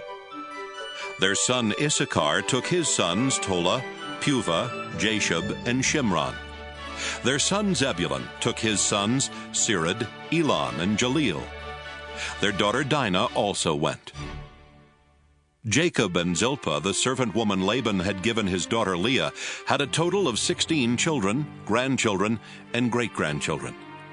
Their son Gad took his sons Ziphion, Haggai, Shunai, Esbon, Eri, Arodi, and Areli. Their son Asher took his sons Imnah, Ishva, Ishvi, and Beriah, who took his sons Heber and Malchiel. Serah, the daughter of Asher, also went. Jacob and Rachel had 14 children and grandchildren. Their son Joseph was already in Egypt, where he had married Asenath, daughter of Potipherah, the priest of Heliopolis. Joseph and Asenath had 2 sons, Manasseh and Ephraim. Jacob and Rachel's son Benjamin took his sons Bela, Becher, Ashbel, Gera, Naaman, Ehi, Rosh, Muppim, Huppim, and Ard. Jacob and Bilhah, the servant woman Laban had given his daughter Rachel, had 7 children and grandchildren. Their son Dan took his son Hushim. Their son Naphtali took his sons Jaziel, Gunai, Jezer, and Shillem. 66 members of Jacob's family went to Egypt with him, not counting his daughters-in-law. Jacob's 2 grandsons who were born there made it a total of 70 members of Jacob's family in Egypt. Jacob had sent his son Judah ahead of him to ask Joseph to meet them in Goshen. So Joseph got in his chariot and went to meet his father. When they met, Joseph hugged his father around the neck and cried for a long time. Jacob said to Joseph, "Now that I have seen you and know you are still alive, I am ready to die." Then Joseph said to his brothers and to everyone who had come with them, "I must go and tell the king that you have arrived from Canaan. I will tell him that you are shepherds and that you have brought your sheep, goats, cattle, and everything else you own. The king will call you in and ask you what you do for a living. When he does, be sure to say, 'We are shepherds. Our families have always raised sheep.' If you tell him this, he will let you settle in the region of Goshen." Joseph wanted them to say this to the king because the Egyptians did not like to be around anyone who raised sheep. Genesis 47. Joseph took his 5 brothers to the king and told him, "My father and my brothers have come from Canaan. They have brought their sheep, goats, cattle, and everything else they own to the region of Goshen." Then he introduced his brothers to the king, who asked them, "What do you do for a living?" "Sir, we are shepherds," was their answer. "Our families have always raised sheep. But in our country, all the pastures are dried up, and our sheep have no grass to eat. So we, your servants, have come here. Please, let us live in the region of Goshen." The king said to Joseph, "It's good that your father and brothers have arrived. I will let them live anywhere they choose in the land of Egypt, but I suggest that they settle in Goshen, the best part of our land. I would also like for your finest shepherds to watch after my own sheep and goats." Then Joseph brought his father Jacob and introduced him to the king. Jacob gave the king his blessing, and the king asked him, "How old are you?" Jacob answered, "I have lived only 130 years, and I have had to move from place to place.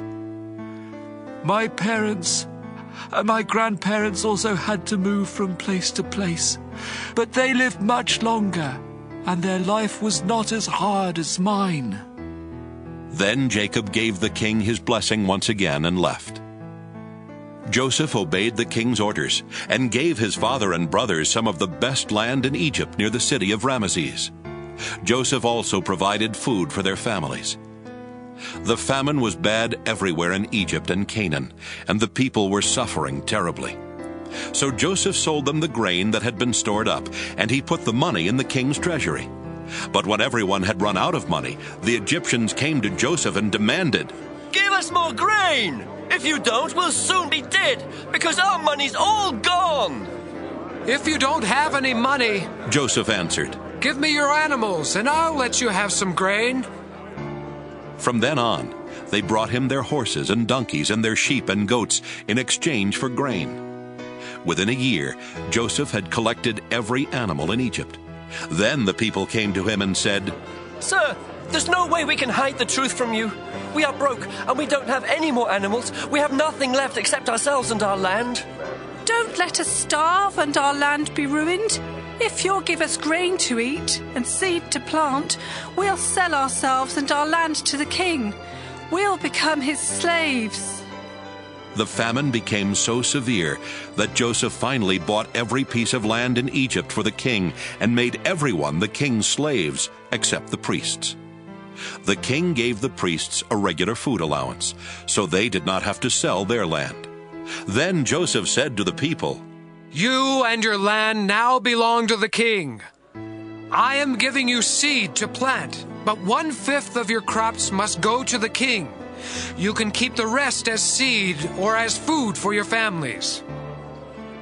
"Sir, you have saved our lives," they answered. "We are glad to be slaves of the king." Then Joseph made a law that 1/5 of the harvest would always belong to the king. Only the priests did not lose their land. The people of Israel made their home in the land of Goshen, where they became prosperous and had large families. Jacob himself lived there for 17 years before dying at the age of 147. When Jacob knew he did not have long to live, he called in Joseph and said, "If you really love me, you must make a solemn promise not to bury me in Egypt. Instead, bury me in the place where my ancestors are buried." "I will do what you have asked," Joseph answered. "Will you give me your word?" Jacob asked. "Yes, I will," Joseph promised. After this, Jacob bowed down and prayed at the head of his bed. Genesis 48. Joseph was told that his father Jacob had become very sick. So Joseph went to see him and took along his 2 sons, Manasseh and Ephraim. When Joseph arrived, someone told Jacob, "Your son Joseph has come to see you." Jacob sat up in bed, but it took almost all his strength. Jacob told Joseph, "God all-powerful appeared to me at Luz in the land of Canaan, where he gave me his blessing and promised, 'I will give you a large family with many descendants that will grow into a nation. And I am giving you this land that will belong to you and your family forever.'" Then Jacob went on to say, "Joseph, your 2 sons Ephraim and Manasseh were born in Egypt, but I accept them as my own, just as Reuben and Simeon are mine. Any children you have later will be considered yours, but their inheritance will come from Ephraim and Manasseh. Unfortunately, your mother Rachel died in Canaan after we had left northern Syria and before we reached Bethlehem, and I had to bury her along the way." Jacob was very old and almost blind. He did not recognize the 2 boys, and so he asked Joseph, "Who are these boys?" Joseph answered, "They are my sons. God has given them to me here in Egypt." "Bring them to me," Jacob said. "I want to give them my blessing." Joseph brought the boys to him, and he hugged and kissed them. Jacob turned to Joseph and told him, "For many years I thought you were dead, and that I would never see you again. But now God has even let me live to see your children." Then Joseph made his sons move away from Jacob's knees, and Joseph bowed down in front of him with his face to the ground. After Joseph got up, he brought his 2 sons over to Jacob again. He led his younger son Ephraim to the left side of Jacob, and his older son Manasseh to the right. But before Jacob gave them his blessing, he crossed his arms, putting his right hand on the head of Ephraim and his left hand on the head of Manasseh. Then he gave Joseph his blessing and said, My grandfather Abraham and my father Isaac worshipped the Lord God. He has been with me all my life, and his angel has kept me safe. Now I pray that he will bless these boys, and that my name and the names of Abraham and Isaac will live on because of him. I ask God to give them many children and many descendants as well. Joseph did not like it when he saw his father place his right hand on the head of the younger son. So he tried to move his father's right hand from Ephraim's head and place it on Manasseh. Joseph said, Father, you have made a mistake. This is the older boy. Put your right hand on him. But his father said, Son, I know what I am doing. It's true that Manasseh's family will someday become a great nation, but Ephraim will be even greater than Manasseh, because his descendants will become many great nations. Jacob told him that in the future the people of Israel would ask God's blessings on one another by saying, I pray for God to bless you as much as he blessed Ephraim and Manasseh. Jacob put Ephraim's name first to show that he would be greater than Manasseh. After that, Jacob said, Joseph, you can see that I won't live much longer, but God will be with you and will lead you back to the land he promised our family long ago. Meanwhile, I'm giving you the hillside I captured from the Amorites. Genesis 49. Jacob called his sons together and said, My sons, I am Jacob, your father Israel. Come, gather around as I tell your future. Reuben, you are my oldest, born at the peak of my powers. You were an honored leader, uncontrollable as a flood. You slept with my wife and disgraced my bed, so you no longer deserve the place of honor. Simeon and Levi, you are brothers, each a gruesome sword. I never want to take part in your plans or deeds. You slaughtered people in your anger, and you crippled cattle for no reason. Now I place a curse on you because of your fierce anger.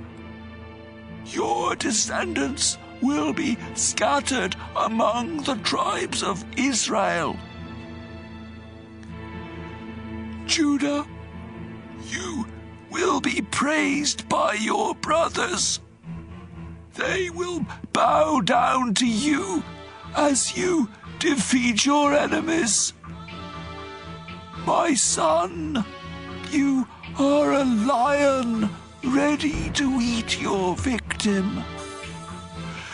You are terribly fierce. No one will bother you. You will have power and rule until nations obey you and come bringing gifts. You will tie your donkey to a choice grapevine and wash your clothes in wine from those grapes. Your eyes are darker than wine, your teeth whiter than milk.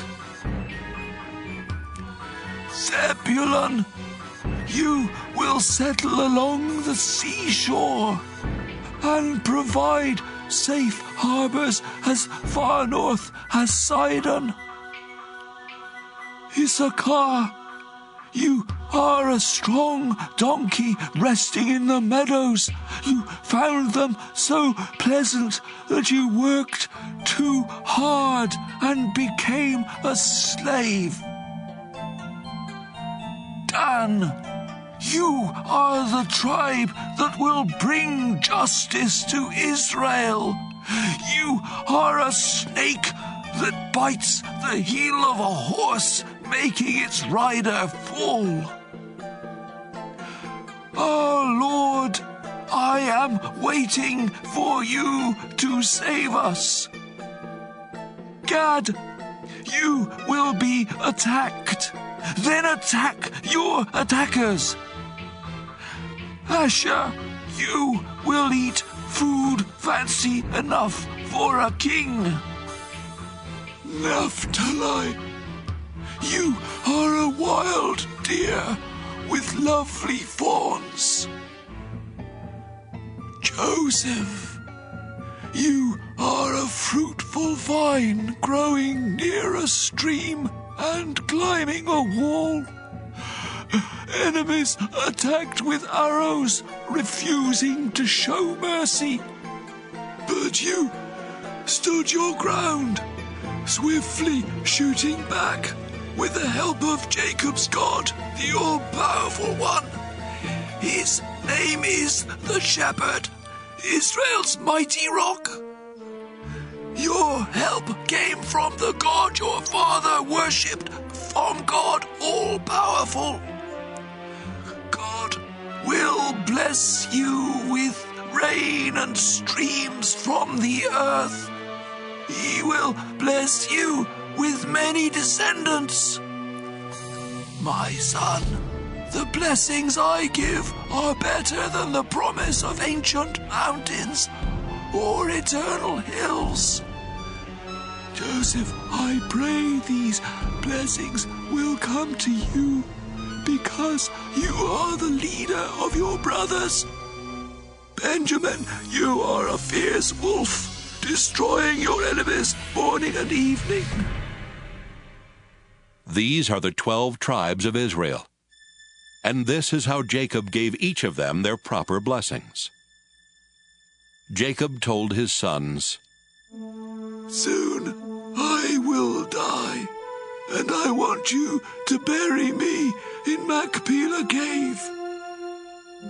Abraham bought this cave as a burial place from Ephron the Hittite, and it is near the town of Mamre in Canaan. Abraham and Sarah are buried there, and so are Isaac and Rebekah. I buried Leah there too. Both the cave and the land that goes with it were bought from the Hittites. When Jacob had finished giving these instructions to his sons, he lay down on his bed and died. Genesis 50. Joseph started crying, then leaned over to hug and kiss his father. Joseph gave orders for Jacob's body to be embalmed, and it took the usual 40 days. The Egyptians mourned 70 days for Jacob. When the time of mourning was over, Joseph said to the Egyptian leaders, If you consider me your friend, please speak to the king for me. Just before my father died, he made me promise to bury him in his burial cave in Canaan. If the king will give me permission to go, I will come back here. The king answered, Go to Canaan and keep your promise to your father.